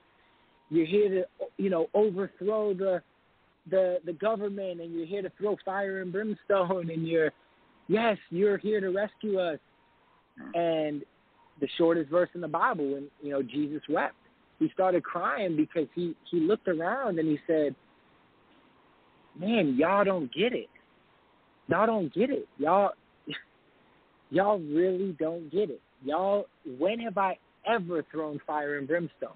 When have I ever came with destruction? All I've ever done is heal. I healed myself. I healed you guys. I healed Nazareth. I've only came with healing and love since the beginning. What would make y'all think that I'm that? And I use that as a correlation with Kanye because, it's almost like everybody wants him to do that, overthrow the Trump or whoever people think is the big bad wolf.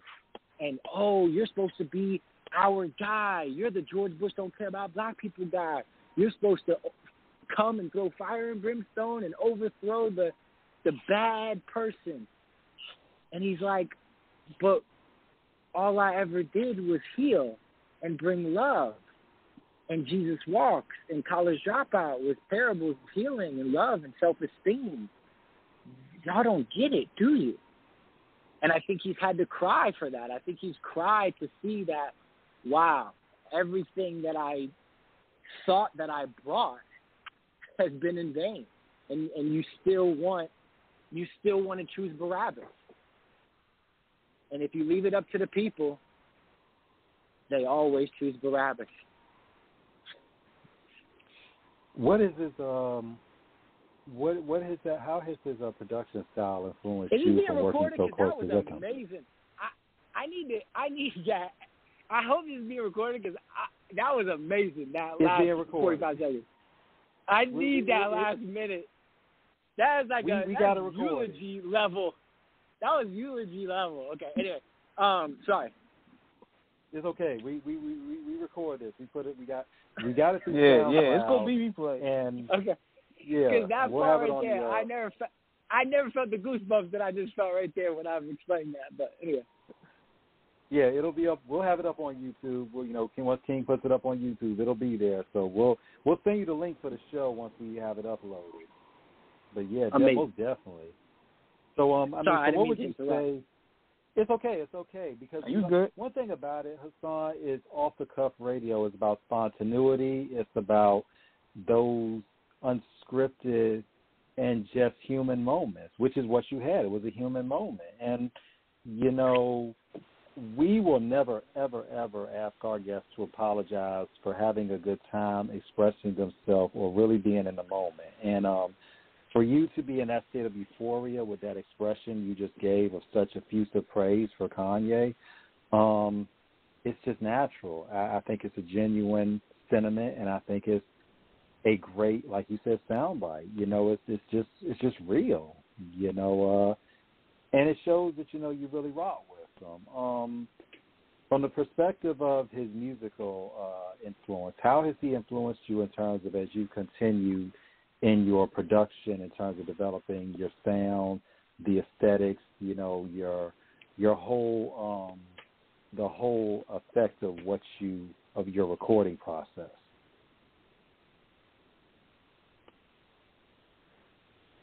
How he's affected my what? Influence, your recording style in terms of musically, in terms of in terms of your process. Yes. Oh, absolutely. I mean, I think he's really. I mean, if you think about even if you do stay with the Bible comparison, there was a BC and there was an AD and there was an Old Testament and there was a New Testament. It's like right. J was the last. The J was the last of the Old Testament, and then Kanye was the first of the New Testament, and he really brought all these new rappers. You think about J. Cole and Kendrick and Drake, for sure. None of these people exist without Kanye. So he allowed all of the weirdo, not supposed to, the weirdo creative kids that were nerds, And Pharrell did too, but Kanye just did it on another level. You know what I mean? He just did it to where he really made it cool to believe in yourself, have self-esteem, and again, that's why I say, people all want him to be after George Bush don't care about black people, they wanted him to be the poster child of anti-government and anti-establishment, but his message was always about love and healing. So it's weird that people would expect him to do anything else. But yeah, obviously he's affected this whole generation, no doubt about it. And obviously he's affected me too much to where, I'm but I think there's moments where I find my own thing. That's why I think Sand Nigga was so important to me, because only I could do that. And it was right. Finally a moment where it was okay, maybe the flow is still like Kanye, or maybe the audacity is like Kanye, but that was finally my my Halloween costume. Meaning you're not really you don't really have a uniform until you have a Halloween costume. That's why Lil Pump and Tekashi, that's why they're so legendary, because you could dress up like them for Halloween. And what was the creative process in terms of when you really decided to sit down and write that song? Because it's a dope track, definitely something that is going to definitely, be startling for a lot of listeners, but definitely it was something that was from you, and I thought it was genius. What was the idea and what was the process in terms of your writing and then recording? For what? For Sand Nigga. What was the inspiration and then ultimately the process in writing it and then recording? Yeah, it started years ago. I had the poem for years. I had the poem for years and years. It was always just a poem. And anytime at shows, even like when shows went really, really bad, which a lot of shows have gone really, really, really, really bad, let me tell you. And but anytime they would go really bad, for some reason, it was an instinct to just break into Sand Nigga a cappella with no music. And all of a sudden, I don't know if it would get good, but it definitely got interesting, the show. So it always felt like it was like my Houdini trick at the end to just like do this. And no matter if it was a good show or a bad show, you definitely remembered after that. You know what I mean? And there was always like a moment of like, it was weird. It's never caused violence. It's never caused. It's always been like, I don't even think people know how to react because I do it a cappella and I usually stand on something and I usually am very assertive when I say it. And so I don't know. Maybe people think it's a suicide bombing or Al Qaeda attack. I don't know. But whatever it is, it usually is alarming. But yeah. So it was a poem for a long time, and then I tried to make beats for it, but I never could make the right beat for it. And then, finally, it took one of Dame's guys who works a lot with Clark Kent. He actually made the beat, and then I just was like, maybe this poem will work over it. And then as soon as I did it, Dame was like, yo, this is revolutionary. This is like Ice Cube, Cop Killer. And like, he's like, this is the one. And I was like, yeah, you sure? All these other songs, are you sure this is the one? And he was like, yeah. But now I've made an entire comedy. Now I've made it. This is a little bit of a segue. But I've made an entire comedy TV show about this whole thing. So yeah, tell us about if nothing the TV else, show.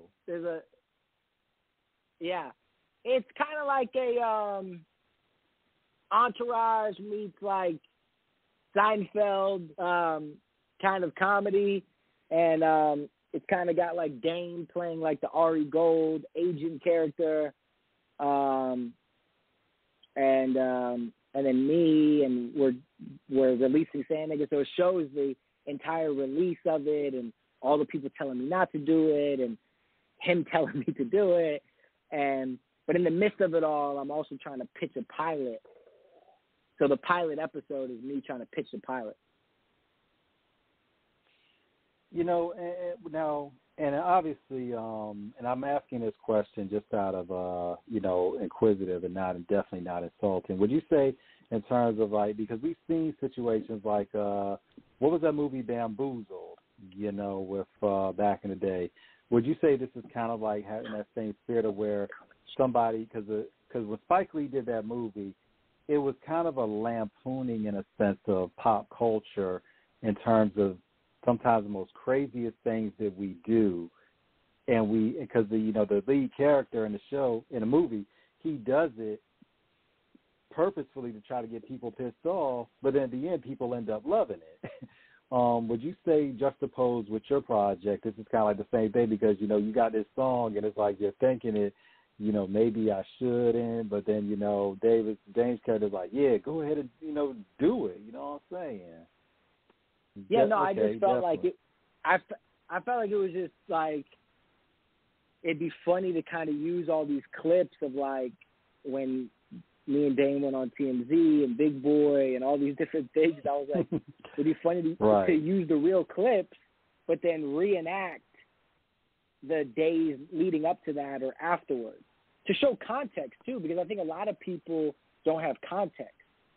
So I think by watching the show, people will actually like the record more because they'll actually know that like they just there's have a content. visual companion. I think yeah, and I think that if people just see like these shocking things sometimes, like you know, there's got to be context to it. So I think that this is like a way to show people, you know, the humor in it. Also there's also a lot of factual things too. Like, you know, people don't realize that Africa and the Middle East are separated by the Suez Canal, but that's a man-made river that they created, right? But other than that, they're connected, the Middle East and Africa. Right. So, like, but my personal belief is that they wanted to separate the Holy Land from Africa, because everyone's Holy Land is in the Middle East, right? If you're Jewish, Christian, or Muslim, and that's a lot of bread, that's a lot of money, economic empowerment, and I think they wanted to separate that from Africa. So I think there's a lot of like things. And I didn't want to interrupt you, Hassan, but I also wanted to say this too for our listeners, to really give it further context, because you're absolutely right. And when you look at Africa, the continent of Africa, Africa has the richest resources in the world in terms of diamonds, oil, everything. You know, you know, so I mean, Africa itself is an economic, you know, powerhouse in terms of resources. You know, we won't get into, well, we could get into it somewhat because once again, it's history. When you look at a lot of the jewels in terms of the diamonds, you know, with the De Beers and a lot of colonizers that came over there. That's why, you know, a lot of these situations, you know, that would lead to apartheid and so many different things, because when colonizers, you know, the Dutch, you know, English came in, when they realized what was there, and this is not white bashing or anybody, you know, disclaimer, because this is all historically documented of things that have happened over there. You know, we're just retelling the history. But when you're looking when the colonizers came over there, and this is, you know, this is in, of course, addition to when slavery came, but when they came here and they realized what we had in terms of the resources, you know, basically they're like, okay, well, we're gonna have at it and get, you know, take some of this for us. And you know, and at the same time, when you look at it, because Africa, people think about Africa being a country, and I'm like, no, it is not. Africa is a continent with 55 countries on it. You know, when you're dealing with Zimbabwe, when you're dealing with South Sudan, when you're dealing with, you know, Uganda, you know, Rwanda, you know, Botswana, Tanzania, you know, all of that, you know, and, you know, for those that really want to read the deeper history in terms of what's gone on there, it's a lot there. I mean, you know, Liberia, you know, which is West Africa. You know, I mean, when you're looking at Charles Taylor, when you're dealing with Uganda, I believe with Idi Amin. You know, Liberian girl. Yeah, Michael Jackson, cue to Michael Jackson. My favorite. You know, yeah, man. But one thing about, you know, I mean, you know, you're doing big things, man, Hassan. And I mean, what have you learned in terms of the music industry from the business side as you have, you know, we got about 10 minutes left, so and we've enjoyed this. You know, definitely hearing, you know, interacting with you on this. What have you learned about the industry for the time that you have been in it, in terms of just understanding the ups and downs, highs and lows, people you've met, and really getting your product out there? Well, yeah, I'll just say real quick, too, I love all that information about that. And, yeah, like, and for me, I just know that because, like, my father, right, when he had to flee Iraq, he lived in Jordan, Syria, Lebanon, but he also lived in Egypt for 2 years. So the fact that they were able to walk and be that close to Egypt, you know what I mean? It's like, just from my father's experience, I know that it's right there next to each other.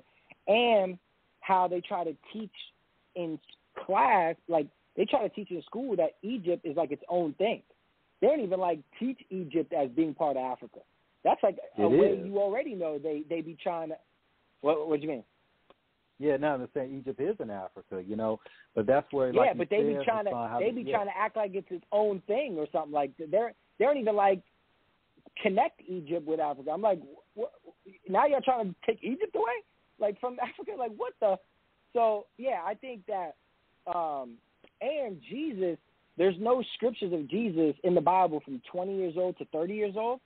Zero scripture from 20 to 30, and I believe he went to college, which was Egypt. True. And then came right. I mean, either Egypt or India, but Egypt was right there. So I think he went to Egypt. But I would go with Egypt, Hassan, because when you look at the history in terms of what it was with what was going on there, you know, of course, you had Nefertiti, you had Tutankhamun, you had Ptolemy, you had all those kings and queens and all of that, you know. And when we look at the embalming in terms of how the pharaohs, you know, and the queens, you know, were, you know, in terms of the sarcophagus, you know, how they were, you know, the bodies were preserved. I mean, when you're looking at the pyramids, you know, how they were immaculately drawn up. I mean, this shows that they had knowledge of mathematics, science, and medicine way before. You know, this is where Europeans would end up getting. You know, and this predates the European civilization thousands of years before in terms of really, you know, Africa. That's why, you know, shout out to Planet Asia, you know, the Cali agent, you know, his acronym all started in Africa, you know, and and from that perspective, go ahead, please. No, and like even if you go into the pyramids, you still now you can see that engraved in the pyramids are like the formula of Advil.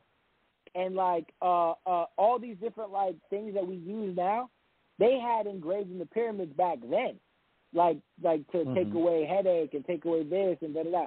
So Jesus came back to Nazareth after 10 years of like learning all this information, and had all these remedies that were really like simple remedies, but because they didn't know what was going on in Jerusalem and Nazareth, he was like, you know what I mean? Like, look like, oh my God, this guy is like on another level. But he just had the information, you know what I mean? To heal some of these remedies. And also people don't realize the three wise men brought him frankincense, myrrh, and books. Having books in your house back then was like having a computer. That was like having an iPhone or something like that. And the three wise men brought him books and spices and herbs and all these healing properties. But he was raised in a house full of healing. So he understood this on another level, even before he went to Egypt, because of the three wise men bringing him basically an iPhone at that time.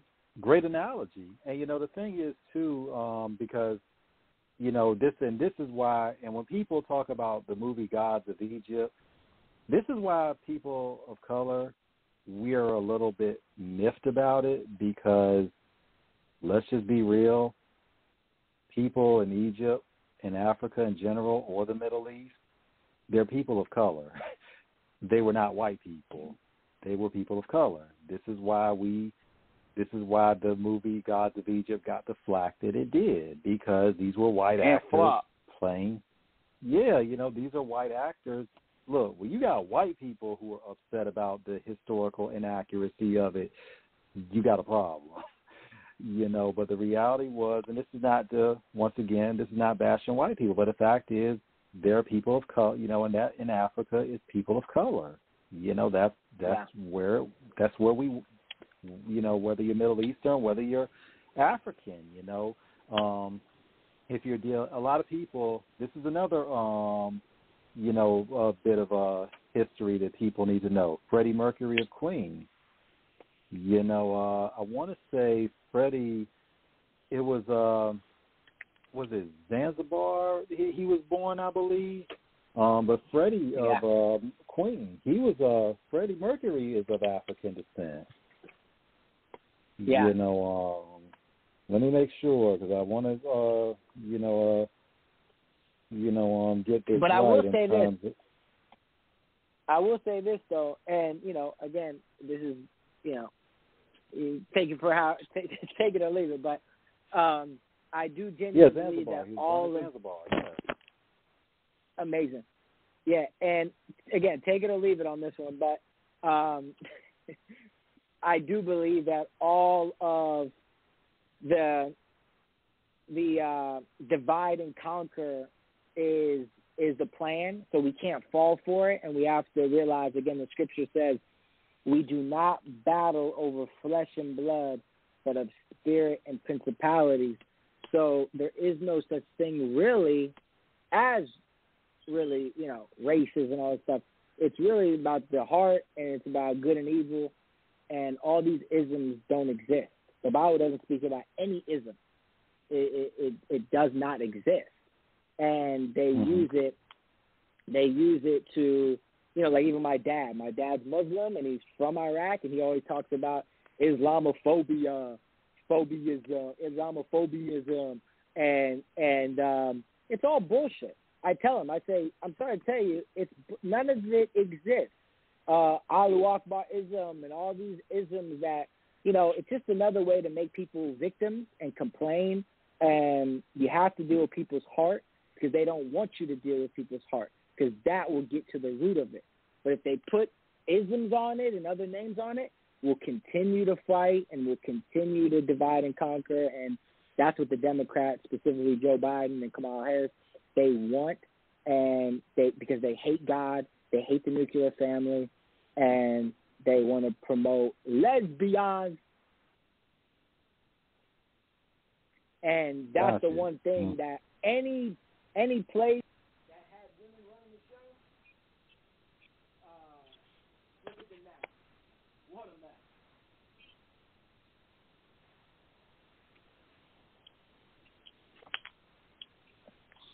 Hello.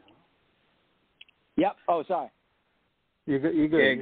Yeah, went out a little bit. And in 6 months, Kamala Harris is going to be running the show, so we really got to get ready for, we got to fight so we don't lose America. Because what they want to do is turn us into a socialist, communist country, and Joe Biden is hand-delivering us to China the same way. I'll just say this, right? I'll say this, and maybe it's a good way to close, but this is going to be heavy, but this is the truth. The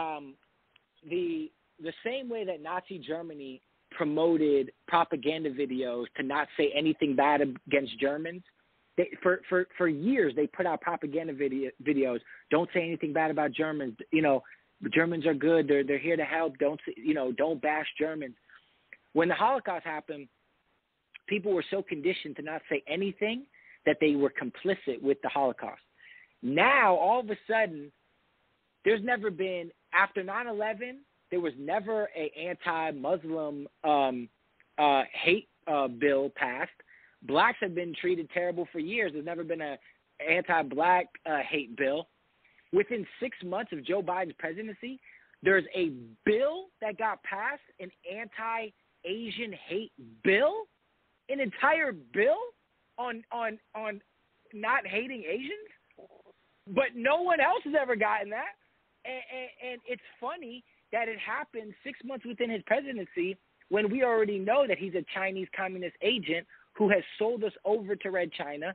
And soon, once we become a full socialist communist country, it'll be too late because we will be conditioned to not say anything bad against Chinese, just like Nazi Germany.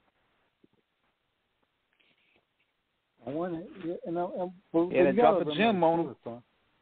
Yeah, but you got to remember too this, Hassan, in terms of how Germany became, in terms of where Nazi Germany started. This was having to do with what had happened after the Treaty of Versailles, after they lost in World War I, which Germany was demilitarized. But one thing about it is that this is how Hitler came to power, because when you have a country that was already defeated, you have to find an enemy. And what Hitler did was he pointed to the Jews as they were the enemy. Obviously, we're about to close out, so we can't really get into all that history, but you see how things can happen when, if people are vulnerable, how things can be influenced. So you never know. Yep. I mean, and we're doing it to ourselves. The Bible speaks that not only will we not fight against the Antichrist or the mark of the beast, but we will wait in line and beg for it. We will actually assist and aid in our own demise. And that's why now with the Chinese virus, just like Kamala Harris said today and Joe Biden said today, that, if you have your vaccine, now you can come out and play. Just like Mama says, you did the dishes, now you can come out and play a little bit. They want to be Mama, and we keep being complicit with it until we fully are in a socialist communist thing. And that's why, like, even with unemployment or any of this stuff, right? Like, soon they'll just turn the unemployment into a universal base income. And that will be socialism. And then it will become communism when there's no more cash and everything is tracked. They don't want cash because they want to know everything that you buy. So soon it will turn into a cashless society, and the vaccines will never end. You'll take vaccines till forever. It will never end. And this control will never end. And we have to be careful of defunding the police, because what they want to do is they want to remove the police so that they can have a government tyranny. People don't understand that. We can't fall for the low-hanging fruit, because they want to destroy the police so that they can just have a full radical government tyranny. The police is there to separate from the government and the people. But once the police is out of there, they'll just have full control, tyranny, martial law style. So people thought that Trump was on that mission, but they're going to see that this is the move. And now what they're doing is they're bringing in the illegal aliens. Last thing, real quick. California used to be a red state, but they brought in all the illegal aliens to turn it into a blue state. And now they're trying to do that to Texas. Texas is still a red state, but they're bringing in all the illegal aliens from Mexico to turn it into a purple state and eventually a blue state. And they're going to do the same thing with Florida, bring all the illegal aliens, and they'll turn those into blue states, and the Democrats will stay in power if they can get Texas and Florida, and they'll never let go of their tyranny. Well, definitely. I mean, and like I said, obviously, that man painted a picture. That man painted a grim picture of America like Kanye painted a picture with his beats, man. They go to show you got to brace up. Yeah, because I love America, man. I love America. My father came from Iraq to America and built a life for himself as an illegal alien, did it the right way, turned into an American, built a family, and from nothing to, and that's what America's about. You know what I mean? It's beautiful, and we have to protect that and not turn it into a communist Chinese regime, because it will be too late. And that's why alpha males who believe in God and believe in family and love God more than anything else, that's what, because what happens is the liberals use whatever you care about, and they'll use that against you. So that's why the Bible says, Jesus says, if you're going to follow me, you must turn away from your father, mother, brother, sister, and children. You must turn away from your children if you're going to follow me. Meaning you can't put anything above him or the truth, or the libs will use that against you, because they find out what matters to you, just like the court system, and just like we know the court system is not in favor of men, and and America will use whatever they can to destroy the family and to destroy men so that they cannot lead properly and keep America the best country on this side of heaven. And on that note, I guess we're going to close it out. Hassan, once again, thank you for your time. Thank you you know, for, you know, the combo, man. I mean, you really brought something to the show tonight, man, and we're so appreciative. You know, like I said, keep us posted on those videos, man, because we definitely want to check them out. And where can people find you at? Find your stuff?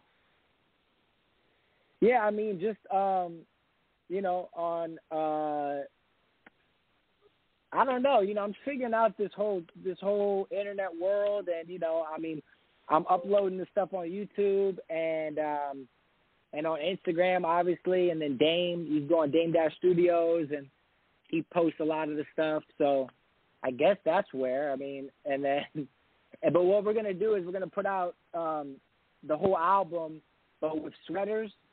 So people are gonna have to buy the sweater to be able to scan it, and then that's when the album will pop up. Because I'm not putting the album on streaming services, so it will only be available through the hoodie. You have to buy the hoodie, and on the hoodie will be the QR code embedded into the hoodie, and then you scan your phone on the QR code on the hoodie, and the album pops up. But it's only a one-time listen, and you can't skip tracks. It's all one long track, all some print shit. Okay, so look, definitely once y'all got that in full swing, man, maybe you and Dane can stop by again, and we're gonna talk about the process behind it. Yeah, where y'all located? We do it through Blog Talk. I'm in North Carolina. Call in, and I'm in Virginia. Oh, amazing. Okay, definitely. cool. So I mean, yeah. So I mean, you know, definitely, you know, we have you back on. You know, you and Dane can chop it up on the process, and we definitely want to go ahead and because we don't want Blog Talk cutting us off, because if we go over 2 hours, then they'll snipe us, you know, like from a distance. So we want to make sure that we don't get cut off. But once again, Hassan, thank you so much, man, and definitely we'll be in touch with you. Appreciate you, man. I really appreciate y'all so much. Thank y'all. God bless y'all, and I had fun. Definitely, man. I appreciate you so much. Thanks again. Definitely, man. Okay. All right. All right, later, man. Amazing. On that note, we out. Yep. All right. God bless.